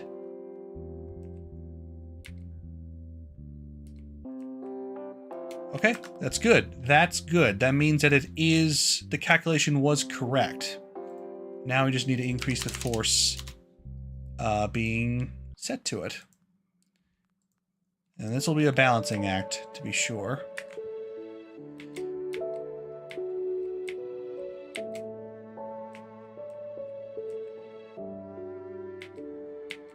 So now we just need to figure out what a proper amount of force to apply from the surface even is.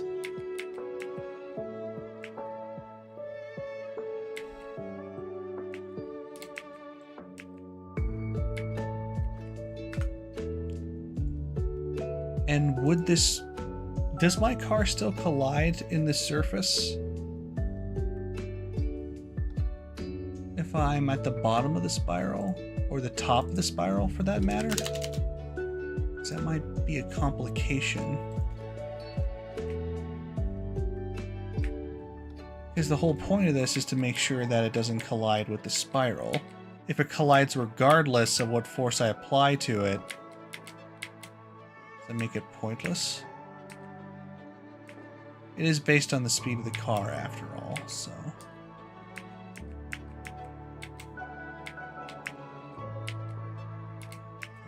Boost.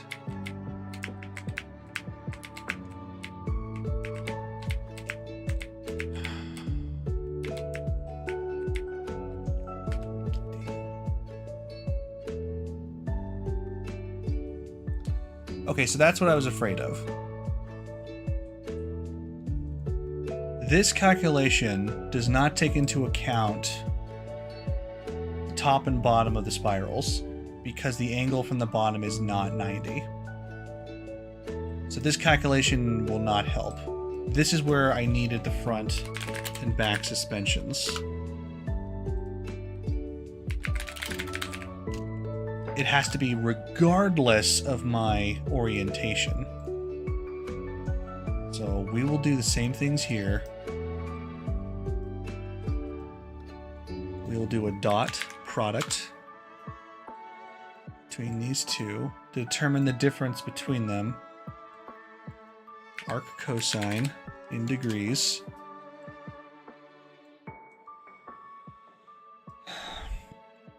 And we set that as the... We're not going to use angle from down. Let's make a new variable. This might come in handy later, now that I think about it.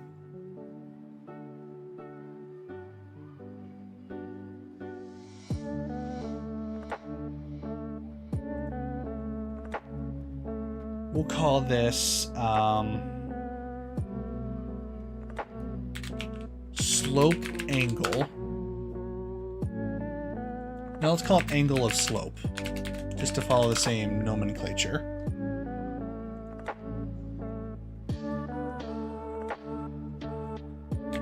Set angle of slope. Right, we need to determine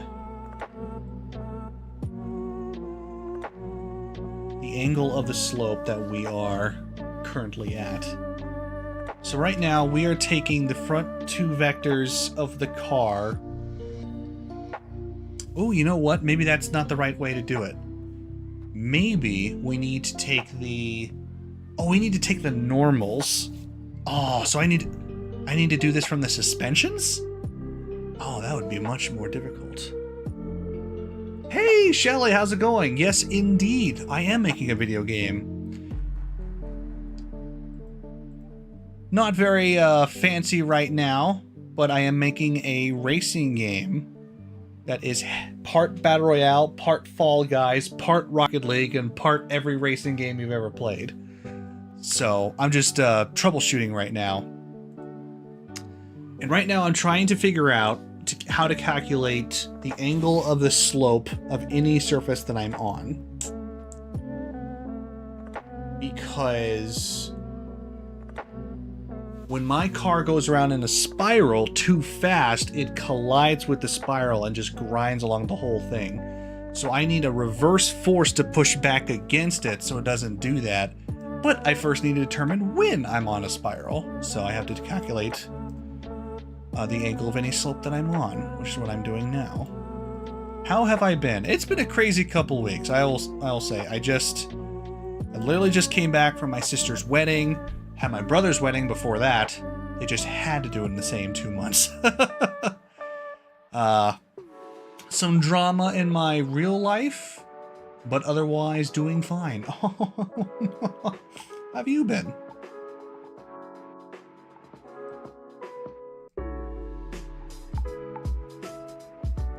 Oh boy. Oh boy. That's not gonna work. No, I need the,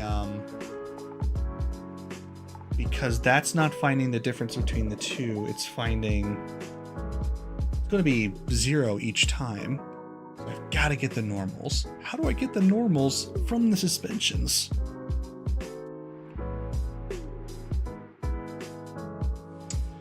Ah, phooey. Phooey. I'd have to draw another component. I'd love to hear a drama dump. Yeah, sure, why not?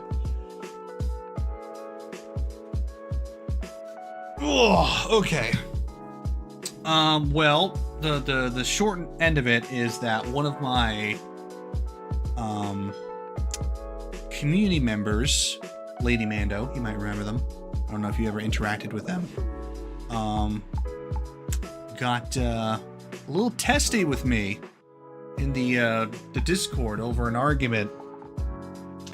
And I actually know Lady Mando in real life. And I've actually known them for a long time. And unfortunately, they have just been the worst. Just the worst. For years now. And, you know, we've been drifting apart for a while. I've actually cut them out of my life a couple times. It's a very testy relationship. We used to be friends in high school. Then they accused me of cheating after winning my first Yu-Gi-Oh game against them. Well, not my first Yu-Gi-Oh game. My first win against them in a Yu-Gi-Oh game. Got super mad at them. And a whole bunch of other things. But things came to a head last week when we got into yet another argument. My God, I swear. If you ask anyone in the Discord, they've had a fight with Lady Mando. It's unbelievable how toxic they are when it comes to arguing with people. Like, basically anything that came up as a discussion or a debate in Discord, Lady Mando was there to have a controversial and stubborn opinion and just ruin everybody's day. And then when we contested them on it, they'd be like, oh, well, I just call people out on their BS. Tough. You know, read the definition. And then wouldn't talk again. And just like the most annoying and most... I hated it. So I called him out this time. I was like, this time I wasn't having any of it. Because, you know, I've been dealing with this for years. And unfortunately, or fortunately, depending on how you look at it, they didn't like being called out. And so they called me condescending, and we had a huge fight in DMs over how horrible of a person I may or may not be. Sincerely don't think that I'm a bad person, but they're convinced that I am. And so they are officially cut out of my life forever. Which, on one hand, is a huge relief because I really have just been having so many problems with them as a person for like over 10 years. And on the other hand, you know, it doesn't feel good to be called a... What was the exact terminology? A vile, worthless waste of human life and a piece of scum. That did not feel good. So I've just been stewing in that negativity for about a week now. And all the while I'm trying to get my damn game to work. I'm at a crucial juncture where I'm trying to fix this game and I'm just getting frustrated. And then, you know, it was a very stressful couple months because my siblings got married. A lot of traveling to do. So, very, very interesting couple of weeks, to be sure. Sometimes drama's fun. Sometimes it's just ugly. I've never been a fan of most drama just because of that. Is I don't have drama with basically anyone in my life. Like, I'm on good terms with practically everybody I ever met because, again, I feel like I'm a lovable person who's trying to be as nice and kind as possible, but they were just determined to get on my bad side, and it took 10 plus years, but it finally pushed me beyond the point of sanity. I was like, okay, no more. Just can't handle this anymore. Oh, I appreciate it. Yeah. It sucks. And, you know, it was over the stupidest thing. We were talking about the whole Sniper Wolf Jax drama. And people were talking about how it didn't feel right that Jax Films was implied that he did something wrong in that whole debacle. And then Lady Mando came in and said, well, they were totally harassing him. And I was like, no, they weren't. You can't, that's not how harassment works. And that was just what sparked that whole thing. Oh. So maybe I should stop diving into controversial topics. Or maybe I just need to do it more and not be so worried about people who just don't accept other opinions. Like, man, I would try and try. I'd like to think I'm a very thorough person when it comes to making arguments. Like, if you go through my Discord arguments, I am thorough. And I try to be fair and even. Because it drives me nuts when people are just so blunt about stuff and don't offer details and evidence. So I just go all in. And then I get accused of being condescending and ignoring points. I was like, how? How is that possible? There's no way. I mean, I'm not perfect, obviously. I've got flaws, but damn. Alright, I'll stop stewing on it, I promise. I'm still trying to fix this in my mind at the same time. I'm just trying to figure out how to get this normal, not the vector, but the normal. How do I do that? I've got to take it from the suspension components. But they might be at different angles, so that would never work. So I'd need another component.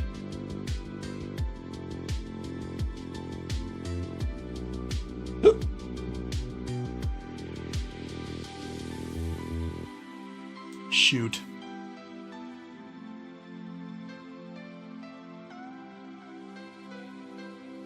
Maybe I could find the average between the two normals. Hold on.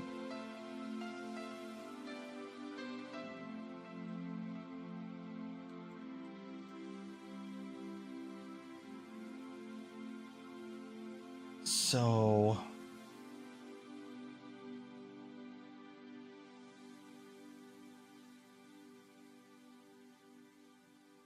1 and 3 are the front ones. So we'll just get... Yeah, okay, we can do this. Surface impact normal. Yes! Okay, yeah. So not to worry. I mean, it's dramatic, and I'm definitely not, you know, feeling great about it, but I will.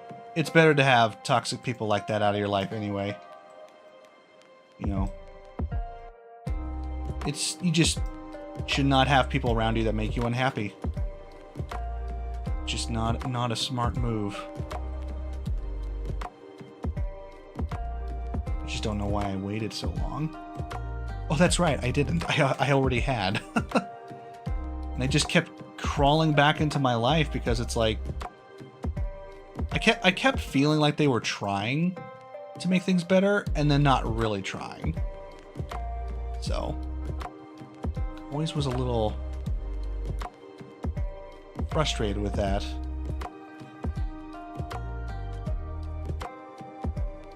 It's like, you can't have it both ways. You can't have your cake and eat it too.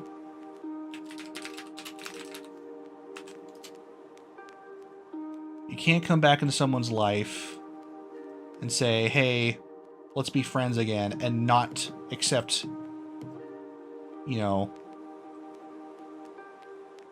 the reason you weren't friends in the first place for 10 years. God, how long did I not talk to them before we got back that last time?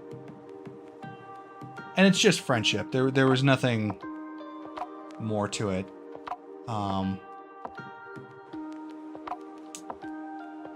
High school, and then it was 2016? No, it was way before that. It was 2012. Damn. Yeah, I stopped talking to him in 2012. Maybe 2011. And they came back in 2020. So yeah, damn, 8 years. 8 years without talking to someone. And then they were very generous, and they, you know, helped donate to the channel, and I was like, that's very nice of you. And they were, you know, being friendly and all that, but didn't make a difference. Average. Can I take the... I've got to be able to take the average of 2 normals. Oh, please?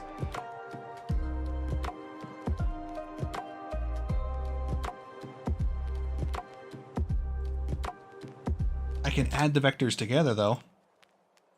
And then divide by 2.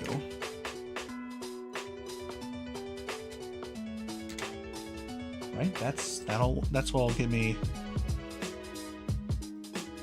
Well, this is Final Fantasy VIII music. Alright, I've stewed enough on freaking Ben. I mean, Lady Mando. Sorry, I don't mean to call out real names.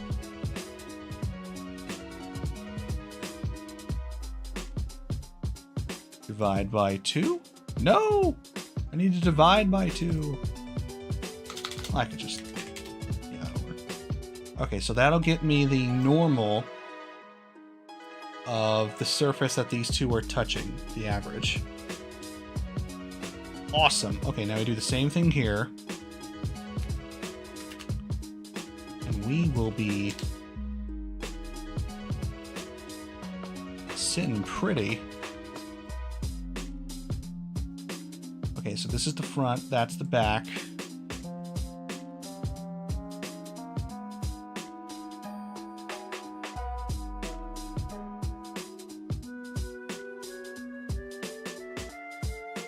Feels good to dump drama, though. I will say that.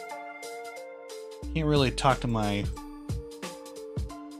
family about it. They don't even know Lady Mando, so...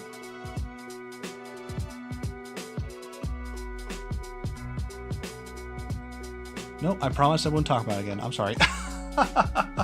Okay, so 1 and 2 are the front, 3 and 4 are the back. So then we take the dot product of these two. Okay, now we got it.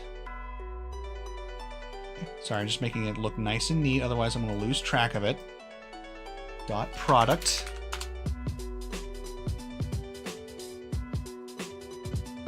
Then we take the vector. No, the arc cosine.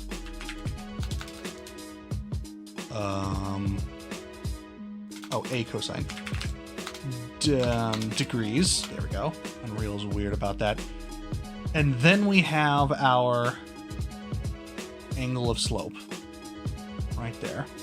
Okay, we'll get rid of these two. Okay.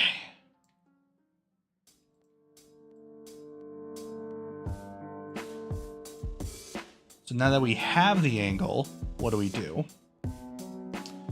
We need to...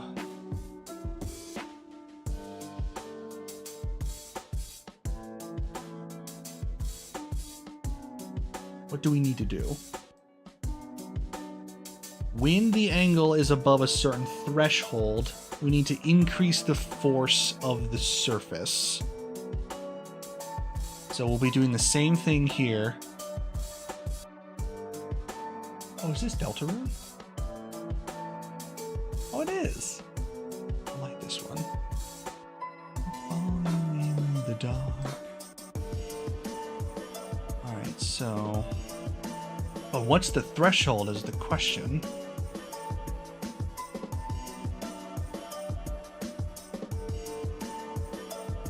I guess if it's a slope of any kind, right?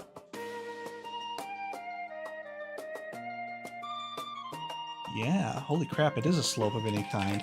Because if I'm on a flat surface, even if it's angled up, that angled slope will be 0. This is Undertale.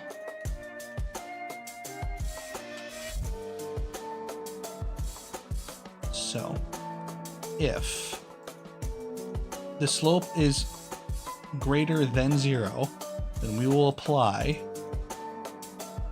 a force.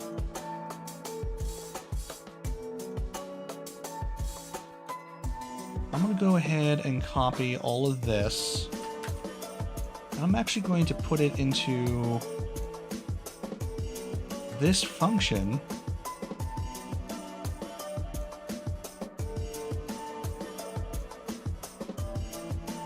Just so I always have angle from down calculated. Because I might use this in the future. I'm not going to use it here. I'm going to go ahead and get rid of these.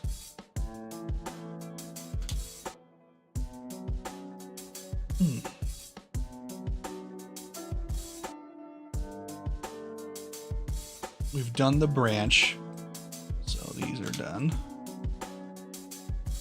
Then we go straight to force.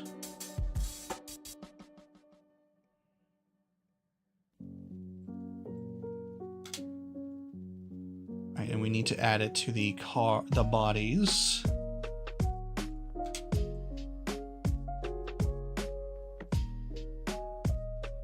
And then we need to grab the bodies down vector.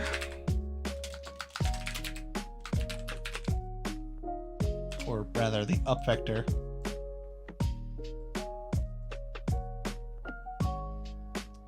Oh no, not the cars. It has to be the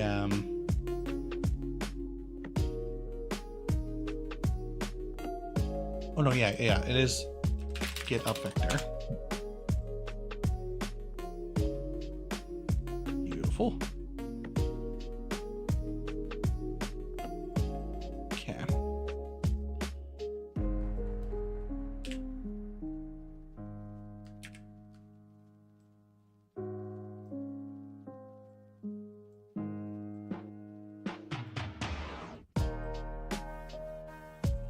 Closer.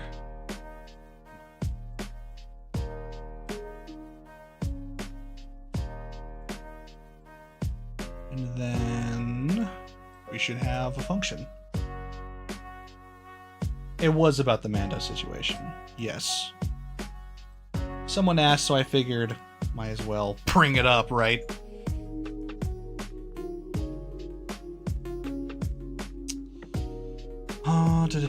Okay, so I just realized... No, car speed is variable, so we're good. Never mind. I think I'm going to talk more about it on Saturday, just because... it's not something I want to stew on, but I need to get it out of my system, so... Okay, so I came up with an idea, seeing if it's going to work, that I'm calculating when my car is on a sloped surface like this. If the angle is not a sloped surface,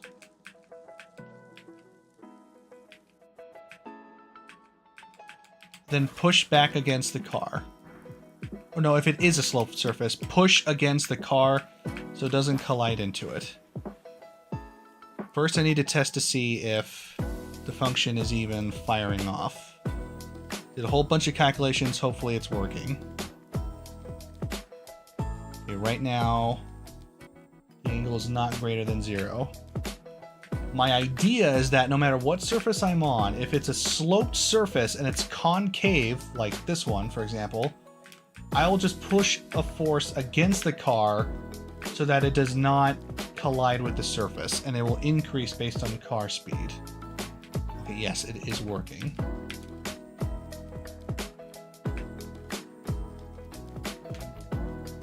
So now I think I just have to increase the speed of the car or the force until it works. Because it'll get stronger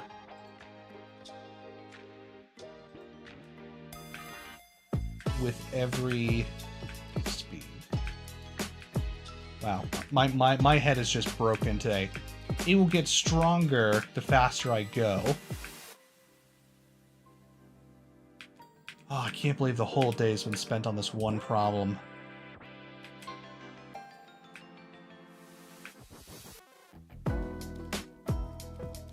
You see that? Just launched off of it.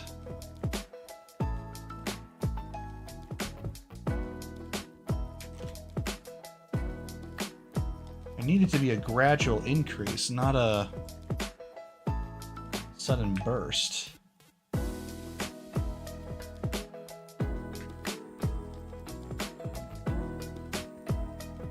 We're not playing bouncy cars here.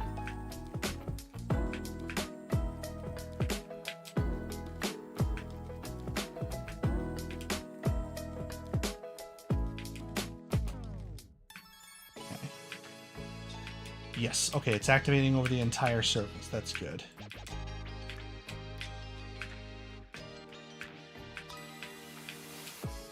I think it's working. I don't know though. All right, let's multiply by car speed. Since clearly car speed alone is not enough.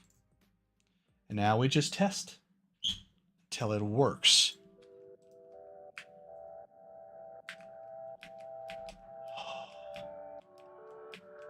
I have so much vitriol in my blood over Lady Mando. I have like 10 years of just crap I want to say.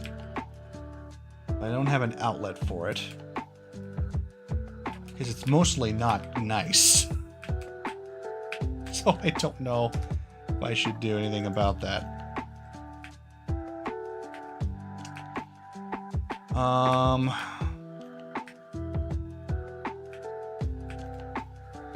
No, I don't think I'll spew it on stream. I don't think that'd be a good idea.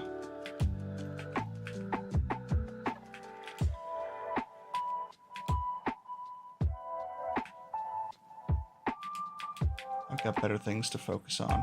I'll tell someone in my... You did make a ranting channel. You know, hey, that's a good point. Maybe I'll do that. God, I need a good rant. Okay. I think I'll do that later. Oh, now I'm looking forward to that. Alright, so now I can focus on this. So the reason this is so important, and why I've been working on this all day, is that it's not just the spirals that are at stake here, it's any surface that's concave. Convex, I'm not worried about. I'm going to sail over convex angles anyway, right? That's not the issue. But if I'm going on a slope of any kind, and I'm hitting it at 300 miles per hour, I cannot be colliding with the surface. Because that is going to reap a disaster, and it'll just be called a buggy mess. And that's no good. I can't even tell if it's applying the force correctly. I mean, it's gotta be.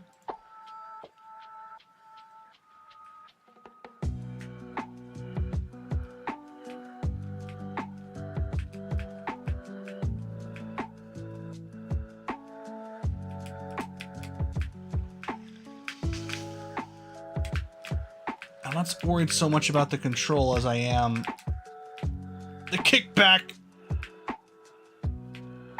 Hey, that's a little better.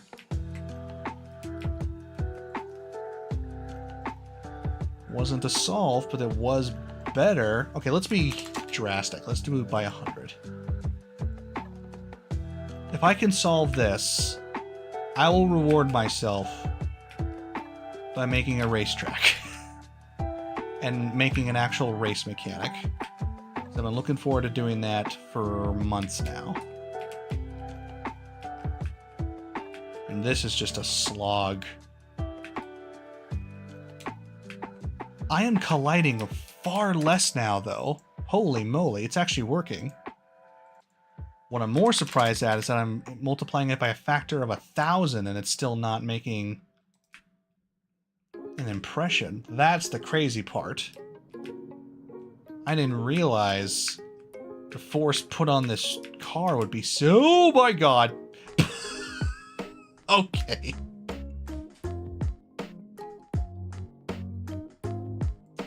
That was a little too much. That car straight up yeeted itself into the atmosphere. Oh my god.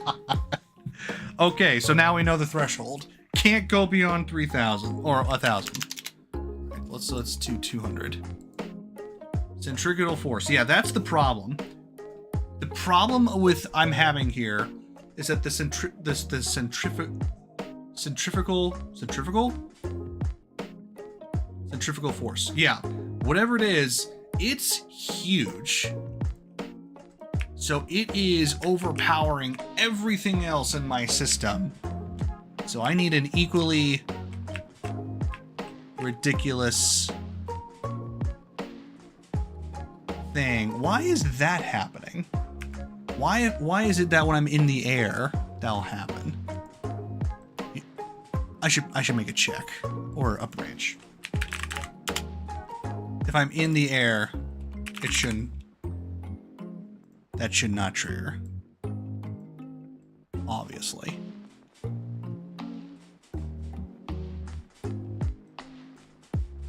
Oh.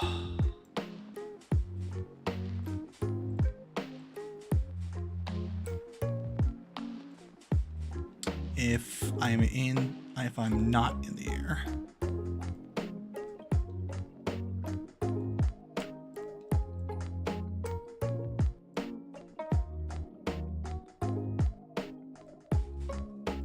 Cool. So if I'm not in the air. Having said that, I'm surprised that was the threshold though. I didn't have nearly that strong of an effect on 100. Or maybe I did, I just didn't realize it.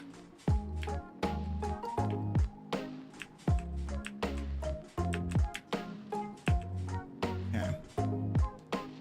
When I'm going perpendicular to the ground, that's when things are the most powerful. I feel like I need to make a way to weaken it if it's parallel to the ground. Because that I'm not so much worried about. Because the forces on the car aren't as steep at that position. Because I'm not worried about gravity.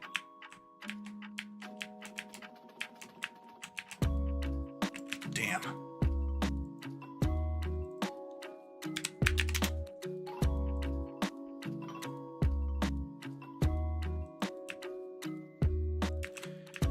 Because technically the same thing is happening. I'm just not as worried about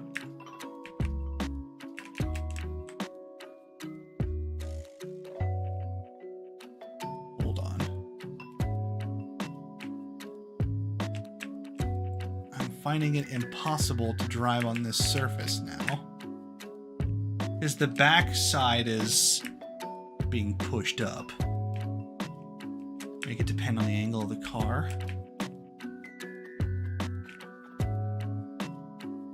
Yeah, that was the first thing I tried. The problem is...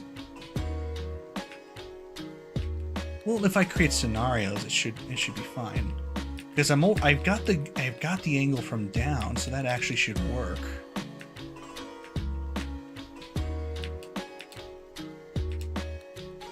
So if I calculate... So using this as a threshold and then calculating angle from front...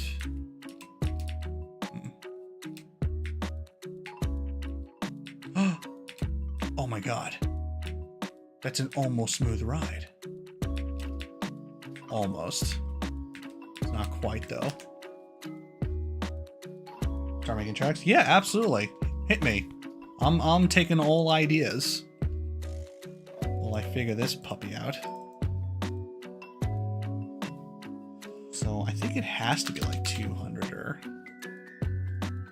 Then it becomes the problem of applying it on the right surfaces. So the angle of the car is greater than 45 degrees. Apply it? No, because... Whoa. Okay, that's too great. Oops. At least we know it's too high. Making a ramp that's intended for you to go in boosting. It goes 180 degrees around and launch off going off backwards onto another segment of the track.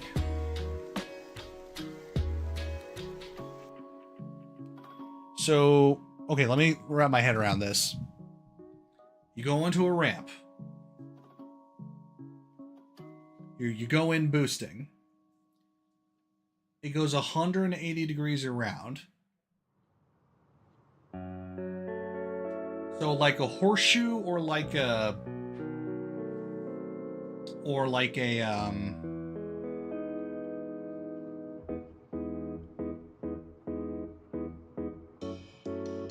Or does it straight up...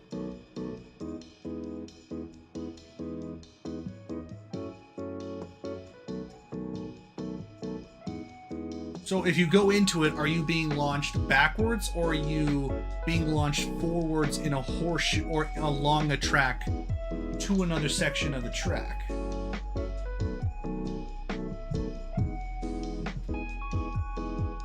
Because I like the track option, because going through boosted sections where you're going through, it's kind of like you hit this section, you go through whatever track it is, and then it boosts you onto another part of the track. That's certainly a good idea. The backwards propulsion one, that would also be fun. You just have to... that one would take a while to make the stage for. But it should be possible. Okay.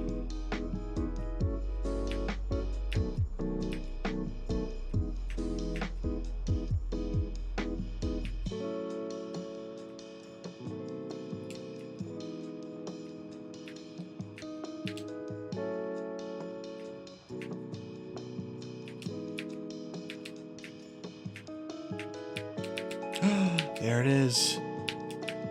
Oh no, it was colliding. God dang it. The idea was that the ramp is vertical, and you two onto a platform that was leveled above the track you just came from.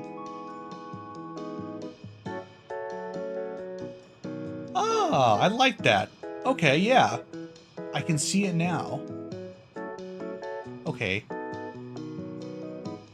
So you hit the ramp, bam, and you basically... It turned around 180 degrees, right back where you came from, on another level of the track. Ooh, that would be fun. Because you wouldn't know where the rest of the track is. You hit a boost, and all of a sudden, you're turned around and still racing. That would also save on space. We definitely have to create a very specific ramp for that, though. Because that would take some very fine precision to make sure that you get yeeted onto the track. Because otherwise, people would hate that.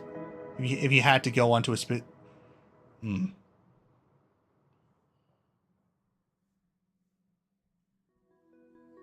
if you did like a loop-de-loop, like a half loop, that would work easily enough. But that wouldn't be the idea. It has to be a ramp. Almost like a propulsion cannon. Yeah, there would need to be you would have to forcibly adjust the rotation of the cars as they were being yeeted back. Otherwise, you'd be in trouble. Or maybe not. You know, the turning of my car is actually pretty powerful. All things considered. We'll see.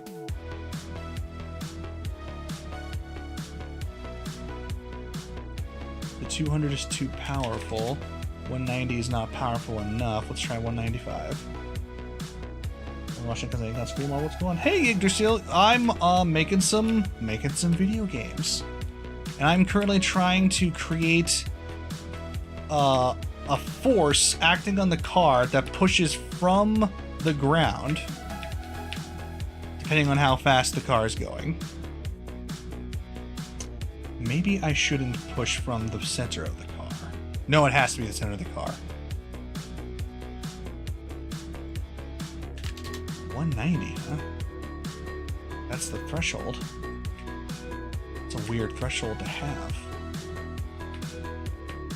Because right now, my main problem is that my car, when it goes around a ramp like this, or a spiral like this...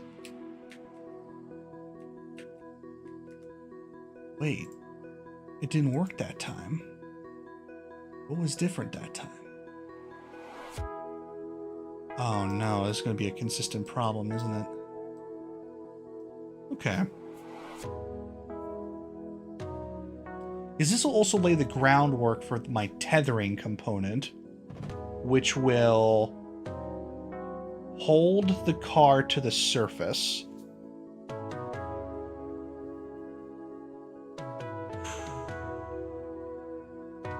But in this case, I need to resist the car.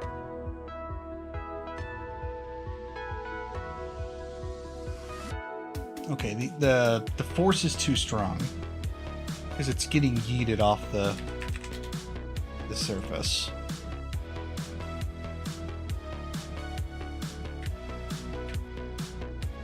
But it's also not strong enough to counteract the centripetal force.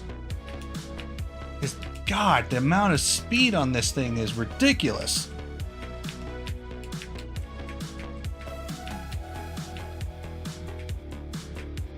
Still, that's a relatively smoother ride than before.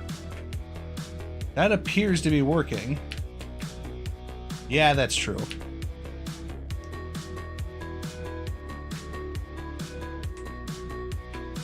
Okay.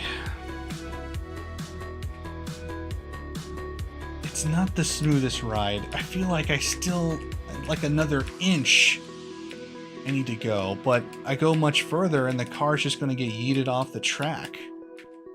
And it's got to be able to drive normally, too. Like right now, it's having some... Like this! Why is it doing that? That doesn't make any sense. Why would it do that?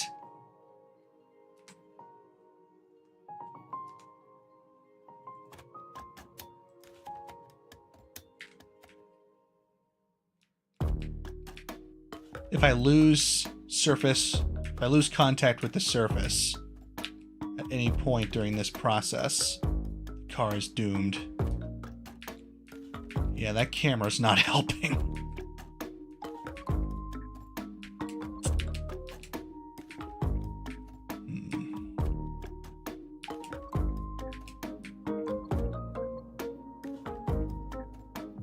Debate speed.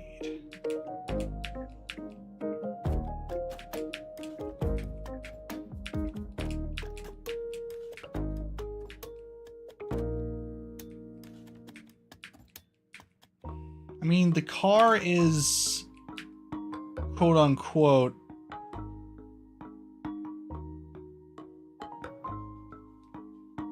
stable, but it's also very much not. Also, I don't understand what's happening here. Like the back of my car is flying up every time I go up a ramp. Why is that? Car not centered. Yeah, why is that happening? Is the point where I'm applying the force incorrect? Probably is. But where could I apply it where it's more accurate? Right now I'm just applying it to the car as a whole. Oh, but we've gone over this. The car is not... The car flips through the air regardless. Which is super annoying. I don't know why it does that. The car is symmetrical in practically every way.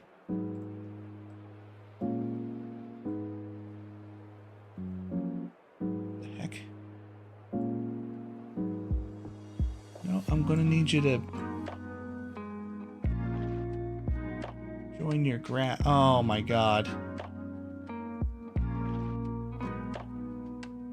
Oh my god, Unreal Engine, what are you doing? For some reason, it keeps untabbing the tabs. It's so annoying. Every time I come back from play, whoop, there goes the tab. I have to spend like a minute fixing it. Oh, that's annoying.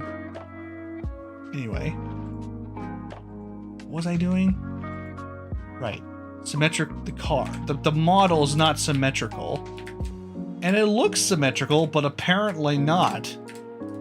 Apparently it's heavier on one side. Or if that's even the case, I don't know. Whatever the case is, applying the force to the car won't work. I've got to do it at a certain point. So let's add force at location and see if that helps. It won't, mark my words.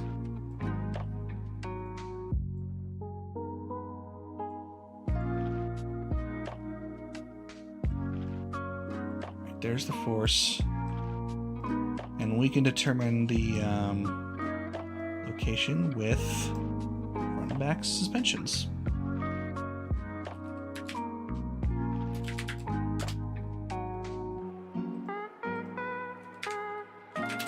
To get the true center of the car, or at least the center of the car in relation to the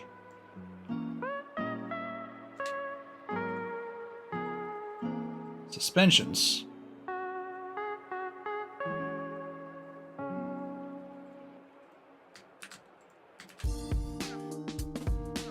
Average this out. And then apply to the center of the car. Hopefully that works.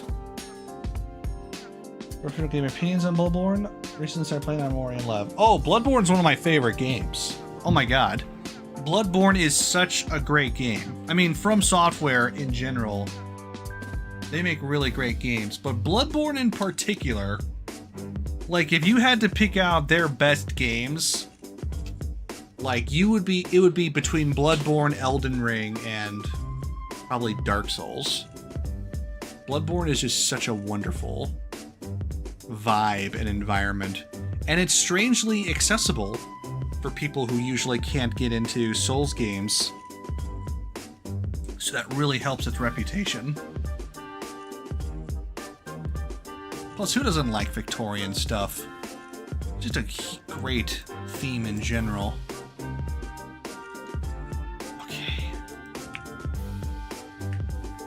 So I've centered the force.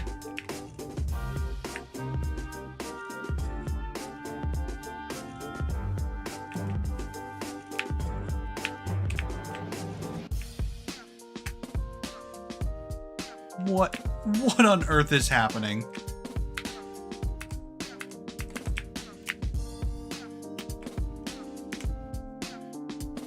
Luck with programming.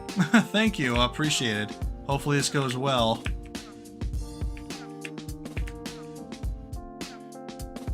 Pushing it to the right? Okay, clearly not the right place to apply it. Okay, so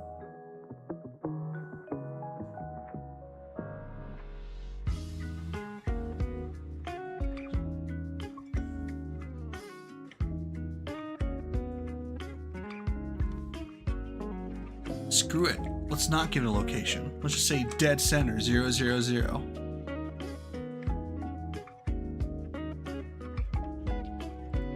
Or I guess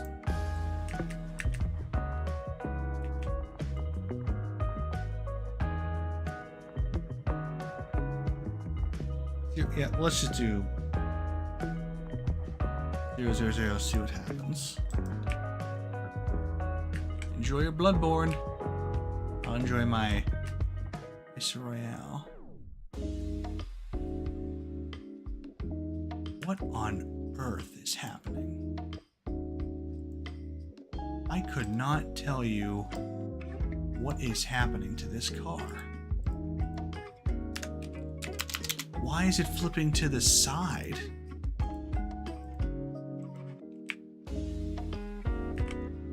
Doing it from a location might be a huge mistake. Damn. Okay, yeah, it is. Damn. Damn. It has to be applied to the whole thing. Otherwise, it's never going to work. Okay. Suppose we need to make some caveats.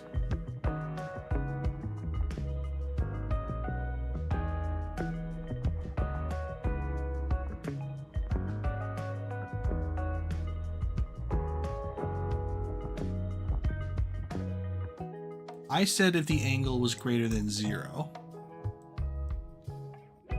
Let's increase that to 10 degrees.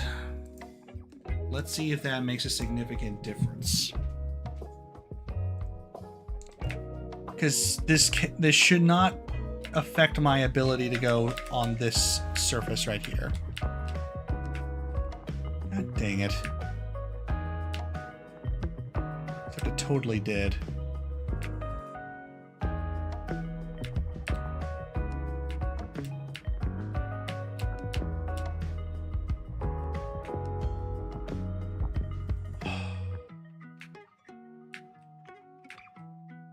Usually I'm able to ride around the side of this track no problem.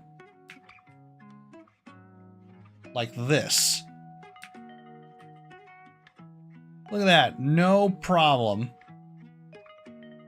Until I hit the ramp, of course, but why couldn't I do that from the right side?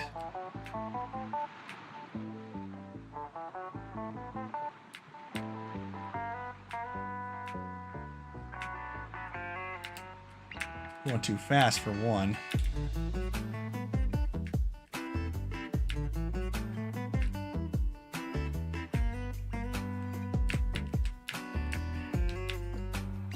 Oh my God.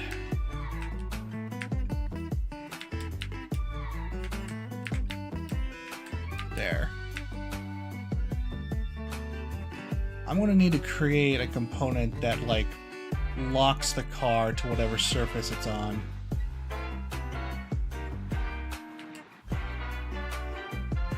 So I don't want it flying off. I need like a true magnetism.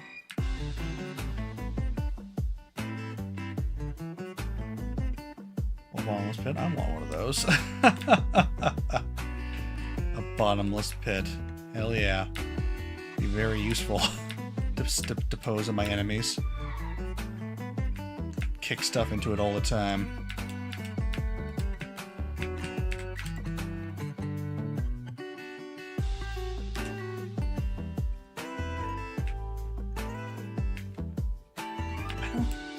I don't think this is gonna work.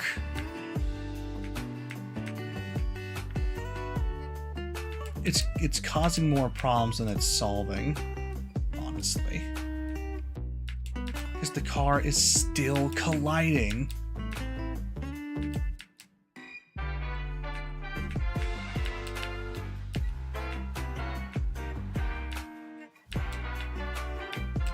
Look at that. That's just... I'm putting in 200 times the car force in terms of force on the car, and it's still colliding with the springs. How can this centripetal force be that high? My God, it's so high.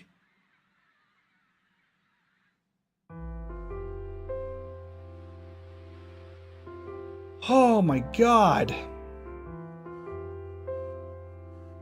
This is destroying my system.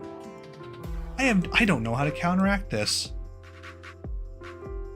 I have gone through so many iterations of this. I can't take it anymore.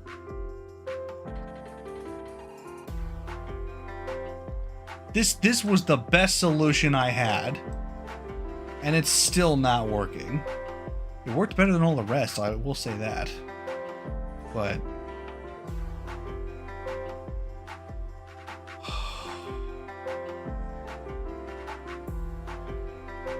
because I needed to be active only in that system. I needed to only activate when I'm experiencing centripetal force.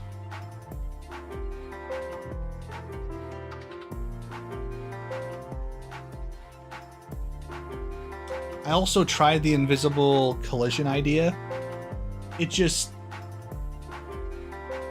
created the same collision problem. It didn't actually solve anything. And the friction on the car is completely off. There is no friction. So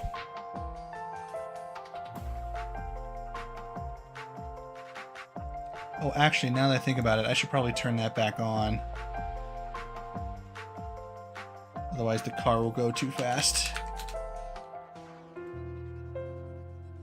I don't want to slow the car down because that ruins the fun.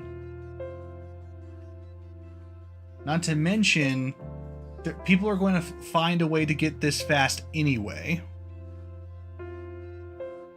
Unless I limit the speed of the car so that it can never go beyond a certain speed, even with gravity. That would be a huge bummer.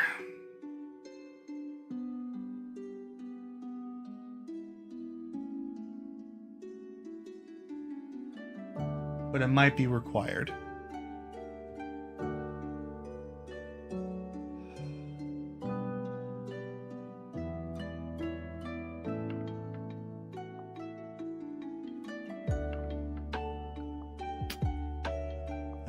God damn it. I've been doing this the whole day. I am no closer than I was at the beginning.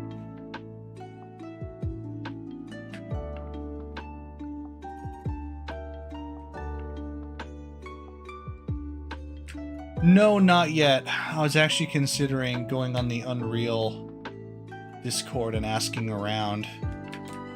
Because at this point, I'm at a loss. I don't know what to do. I don't know how to counter this problem. Yeah, I think at this point, I'm going to need some assistance. Because this is a very unique situation. Because if it was a regular car, this would not be an issue. Because the collision and the rotation of the wheels would take care of itself. But obviously, we're not doing that. Because of all the other problems it causes. So we need to figure out how to do it. A hover car resistance against centripetal force on any concave surface, not just the spiral. And we need to do it without compromising its ability to travel on those surfaces, which it's doing already. So... Boo-wee.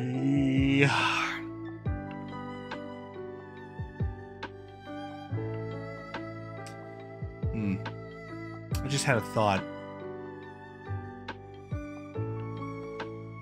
If I were to magnetize the surface so that you couldn't fall off it unless you really, really tried,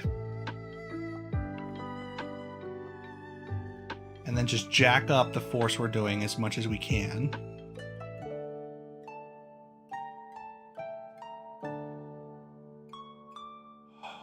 maybe that would lead to the solution.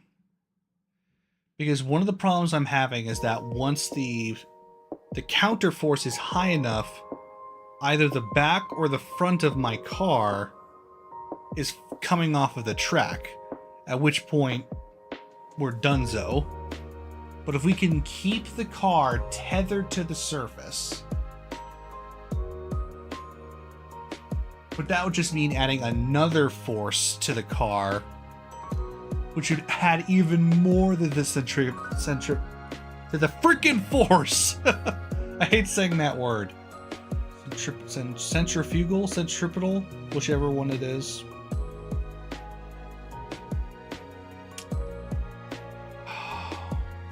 Man, brainstorming all day, and I still haven't come up with a solid foundational idea. Because the main problem is that the force that's making the springs not work. Exactly. Because the springs, they have no chance against this force.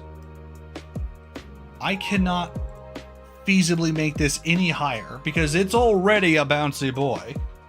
I make this any higher and it is just going to fly.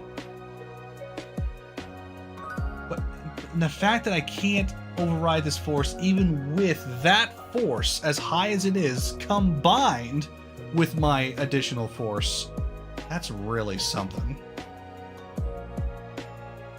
So I need like a trick. I need like a cheat. I need to find a way to ignore the force, I think, at this point.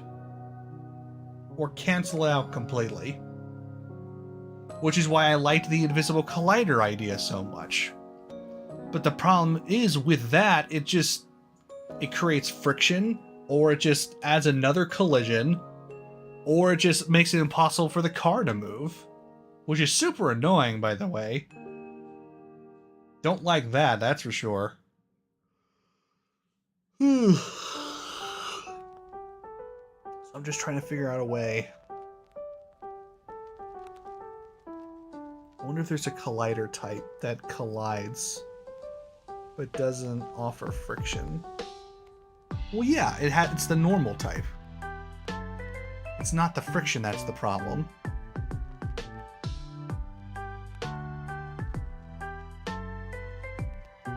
It's the grinding into the surface that's the problem. It's not clipping into the surface, it's grinding into the surface. And because of that, the springs are just firing back as hard as they can. It's causing that car to wobble something fierce. It's causing all sorts of issues. Let me think. If I were to create a special collider that allowed for holes for the lasers to shoot through, would that help? No, because the issue would still be the same. It would still be pushing back, and it still wouldn't solve the problem. Not to mention that I could just raise the tethers and that would make the same result. What else could we do? How can you cancel out? You have to put something in the way. Or you need to make it so that it doesn't push on the car. But since the car is simulating physics, there's no way for that to work.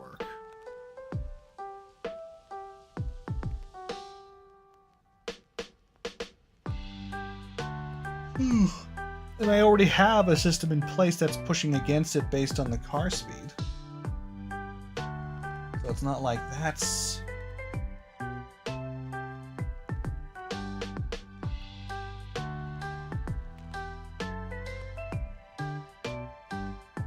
I just had an idea.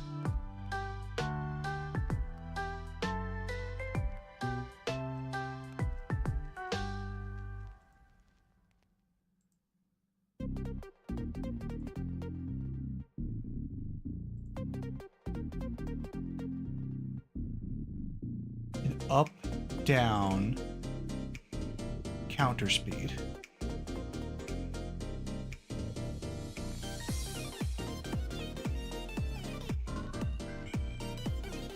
Not in the world direction, but in the relative direction.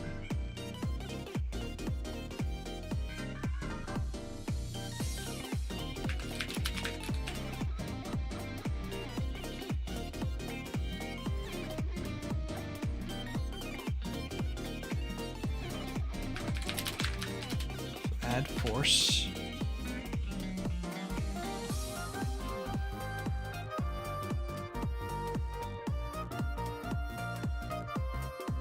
Then we need to calculate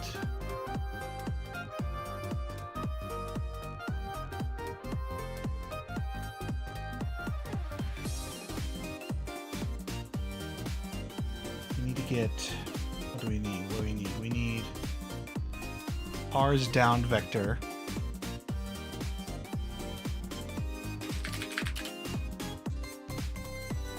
Or, okay, it's up vector.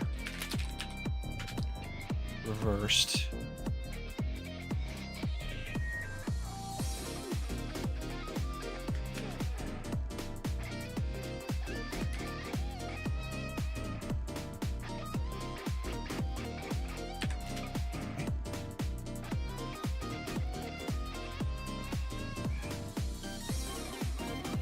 To multiply that by its velocity down.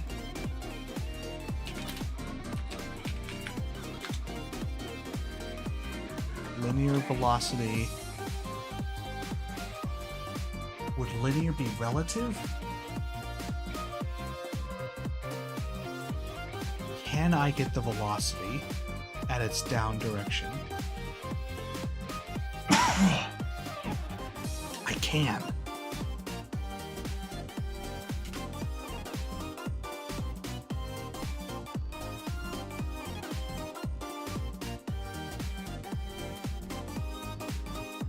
I've done it before. Where did I do it?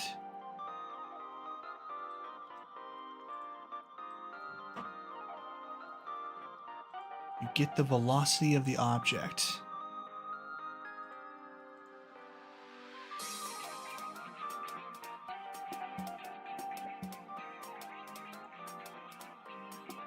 And then you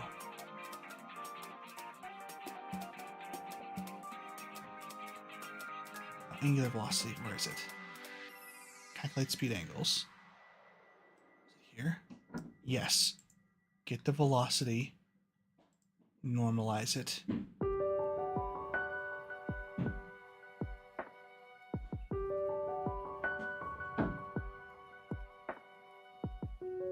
And then I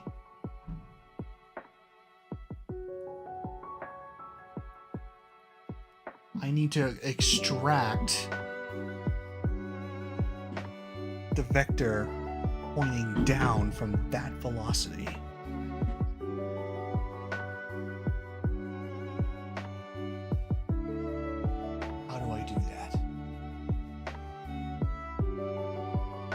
Multiply it by the down vector. Not component velocity. Get velocity. Target self.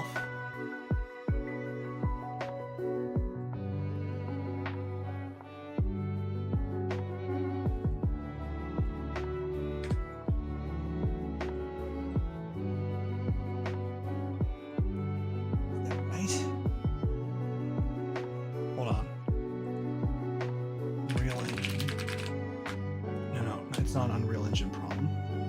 It's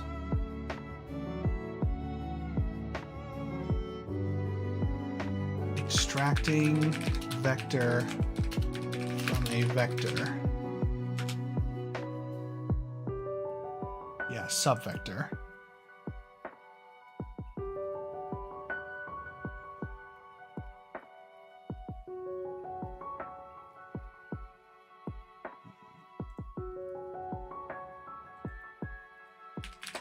If I can extract the speed of the car moving in the down direction at all times, I can counter that vector at all times as well, no matter how big it is.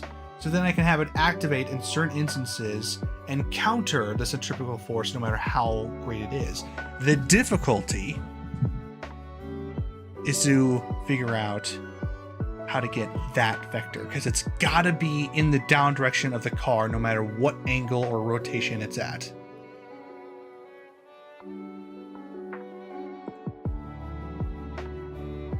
Is that possible?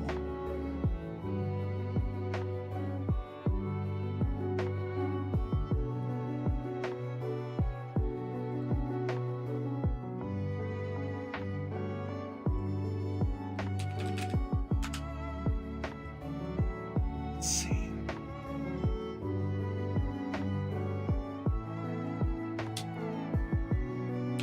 Vector times vector. What does that give you? When two vectors are multiplied with each other, and the multiplication is also a vector quantity, then the resultant vector is called the cross product. The resultant vector is perpendicular to the plane containing the two given vectors. Okay, so that's not what I want.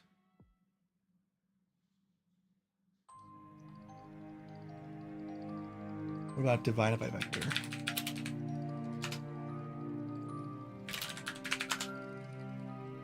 We cannot divide two vectors. Ah, okay.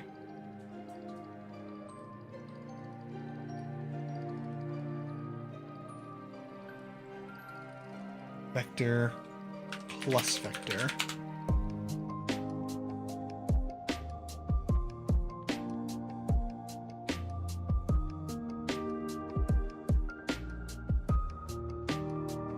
Ooh, this is difficult.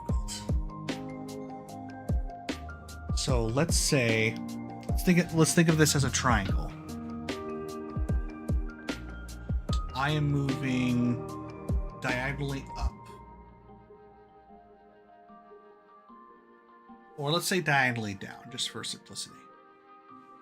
How much of that speed is going into the plane?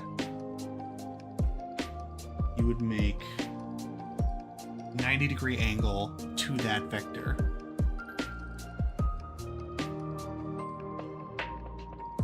Which in this case, we have.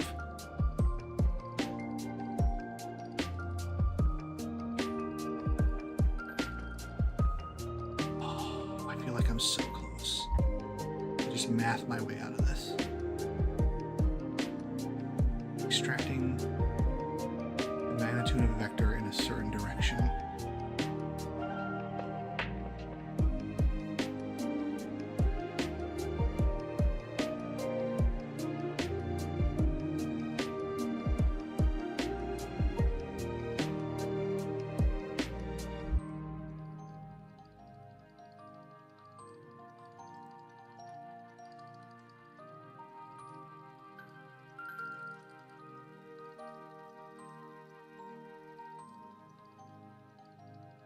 Right. Creates the triangle between them. That's not what I want.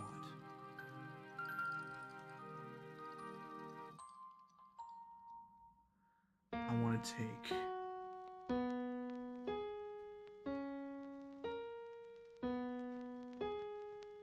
wherever my vector is, I then need to make it even to my forward vector.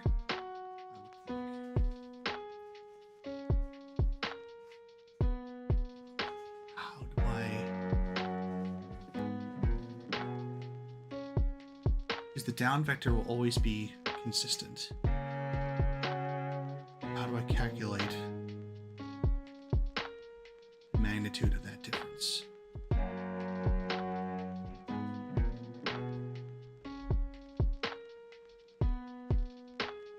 The car is moving forward and it goes up, for instance.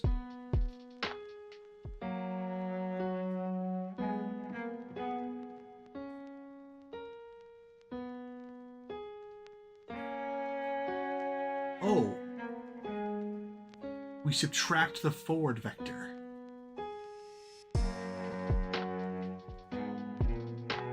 If we subtract the forward vector, all that should be left is what's down. Right? No, not quite. Side to side is still a problem. So we need to subtract that vector as well.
So we get the velocity. We are going to get forward velocity.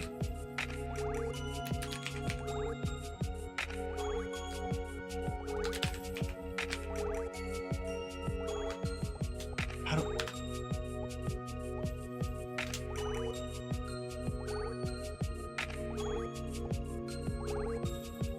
Get actor right vector, project vector on the plane. Right. Oh man. Oh, I'm so close.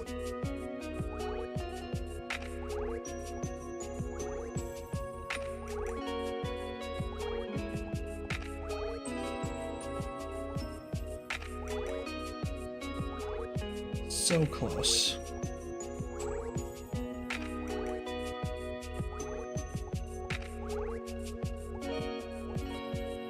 I have the speed of the car in whatever direction it's moving. How do I extract the speed going down? You have to remove the velocities going in every other direction. Which means I have to calculate the speeds in every other direction. Okay.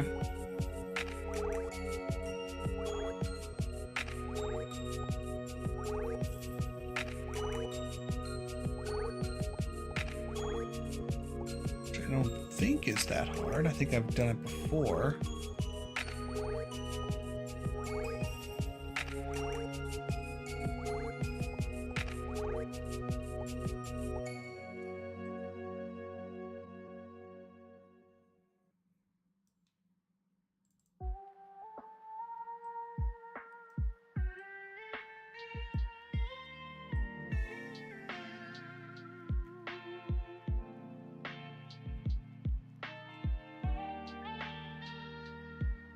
I wonder what the difference between linear velocity and velocity is.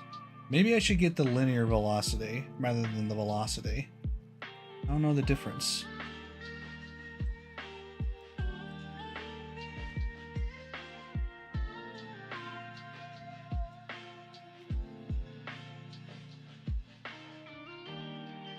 Oh, I am calculating forward speed. Okay, so that's good.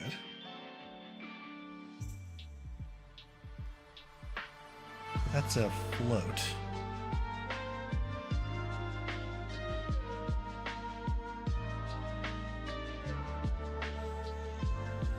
Rack.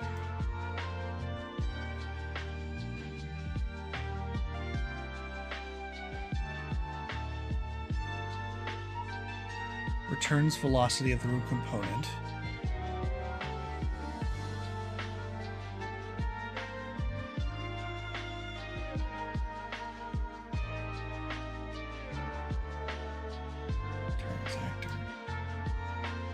This returns a float. That returns a float.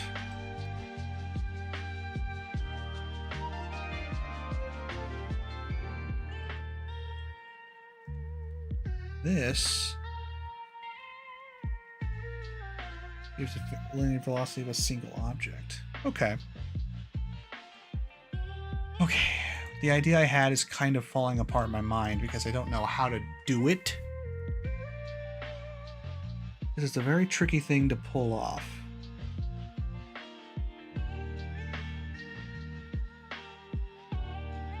I need to remove every other vector angle. And all I'll be left with is down. And I'll have the force of down.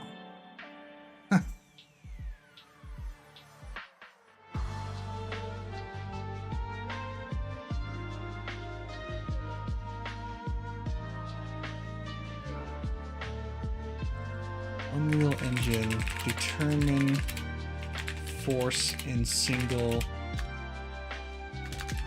vector in single direction.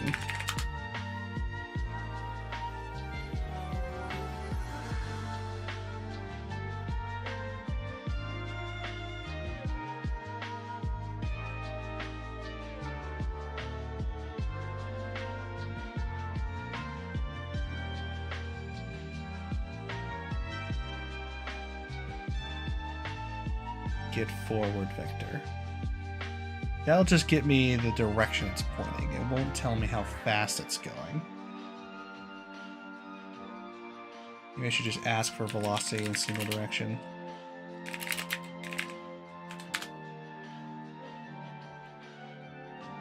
Maybe someone's already figured it out.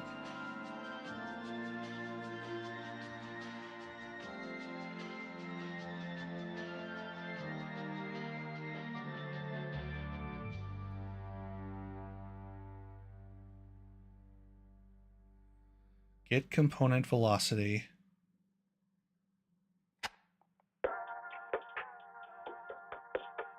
Unrotate vector.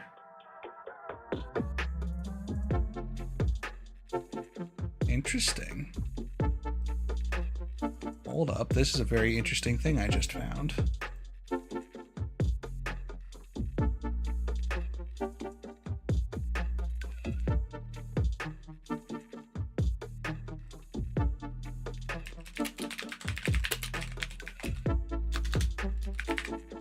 Get component velocity, in this case, the body. And the body, get world rotation.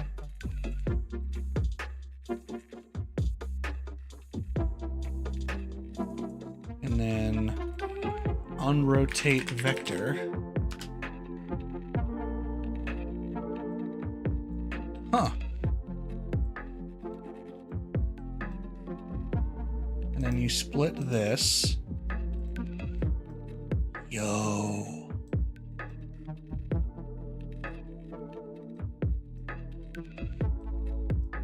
That's how fast I'm moving in the body Z. Well, that's how fast I'm moving in the Z, not necessarily how much force is being applied in that direction. Still, this is closer than where I was.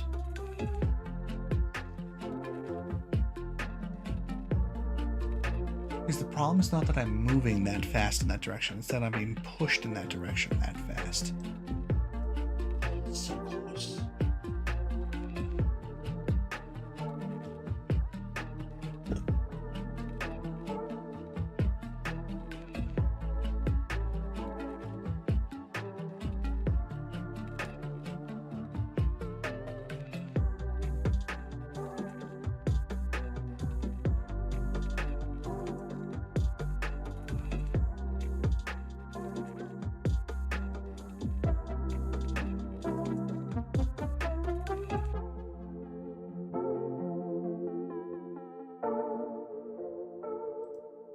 I guess I'm just...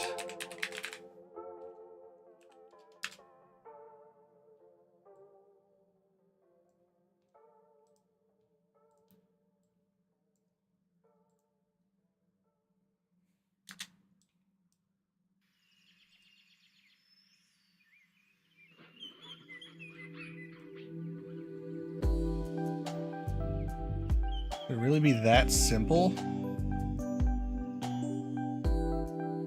No, this won't do it because... Well, this will essentially mean that it won't ever move in the Z direction. Which clearly it's not doing.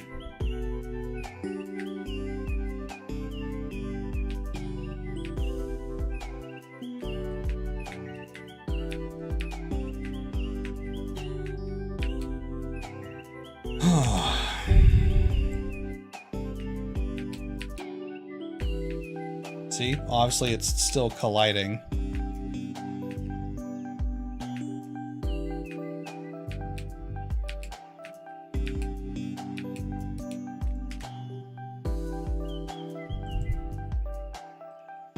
Is this actually being fired off? Surface force function? Yeah.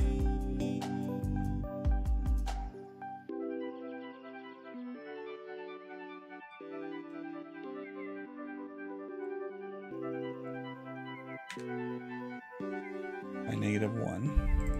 Right.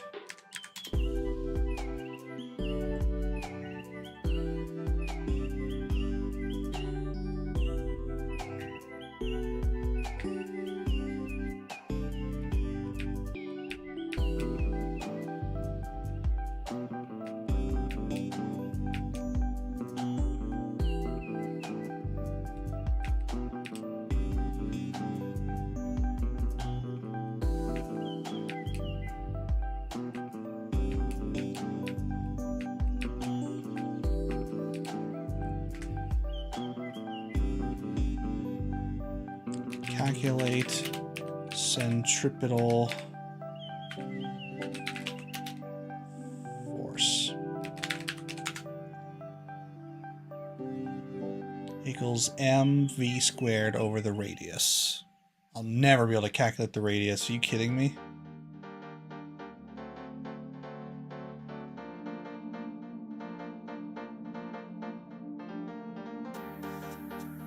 No, it's not centripetal. Centrifugal.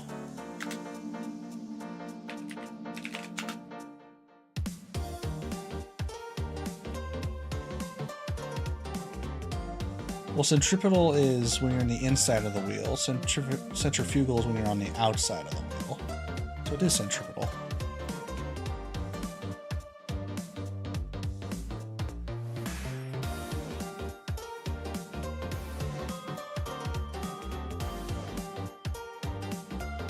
Speed squared. Holy frick. That's huge. The faster we're going, the force is going to get squared as a result. No wonder it's so powerful.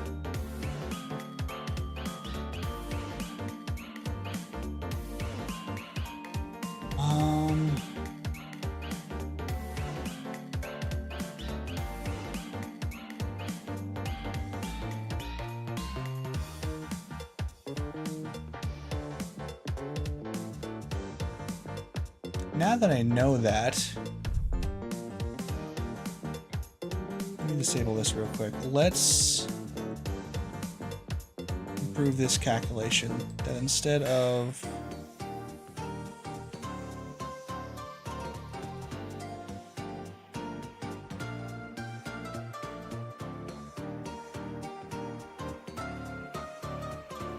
multiplying it by car speed, multiply it by itself. This is probably not a good idea.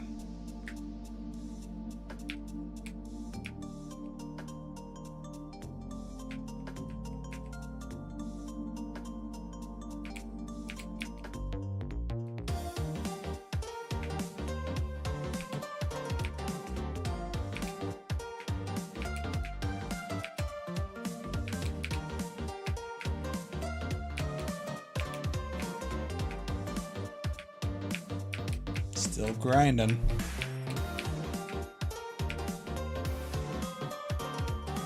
And then it does something like that.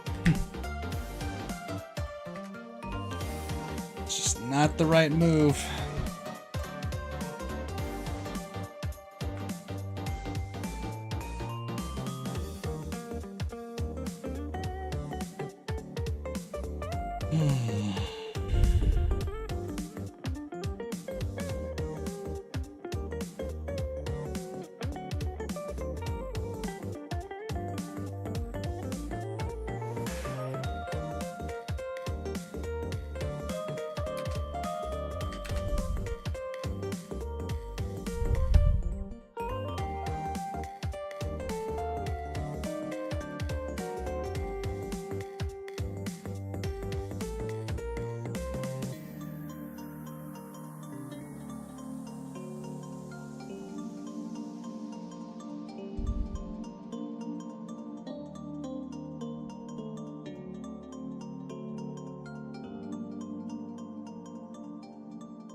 Another risky gambit.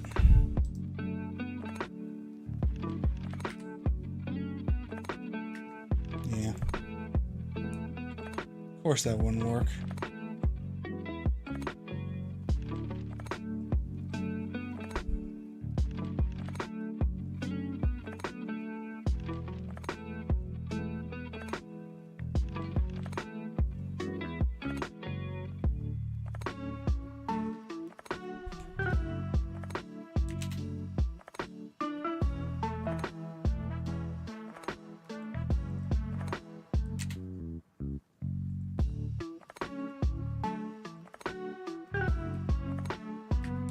This isn't going to resist at all.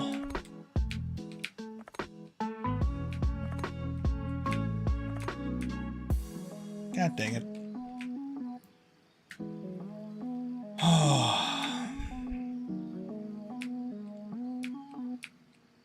It's just so tricky to get this to work.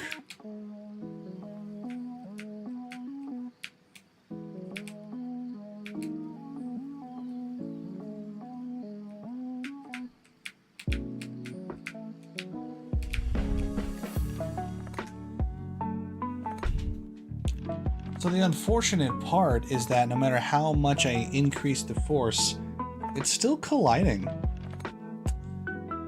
Well, I'm gonna have to call it there. Unfortunately, for anyone who's watching along, it's been a hell of a day. I gotta go make food. I need to ask for help on this because clearly I no longer know how to deal with this situation. I thought that last idea would work. But I'm realizing that it's not the speed in this direction that I need to counter, it's the force. And that is, it's not happening! So, we need to find a way to counter this problem with the hover car. And in order to figure that out, I'm going to need some help. So we'll just have to call that there. That'll just be next week's problem. Or I guess tonight's problem. So we'll just have to leave it at that. It's frustrating that we didn't find the solution tonight, but that's just part of development. We went through so many different solutions, and we did learn a couple things, so it wasn't a total loss. And as they say in Mythbusters, failure is always an option, because any result's a result. So we'll just have to figure out where to go from here, and I'll just take the rest of tonight just to relax and see if anyone's got some answers, and then we'll call the poll for Friday Fun. So if you guys haven't yet, go to the Discord now and vote. That'll be the last call for that, and we'll be playing our new game tomorrow. I will see you guys then. Until then, I guess it's just a good old enjoy yourselves.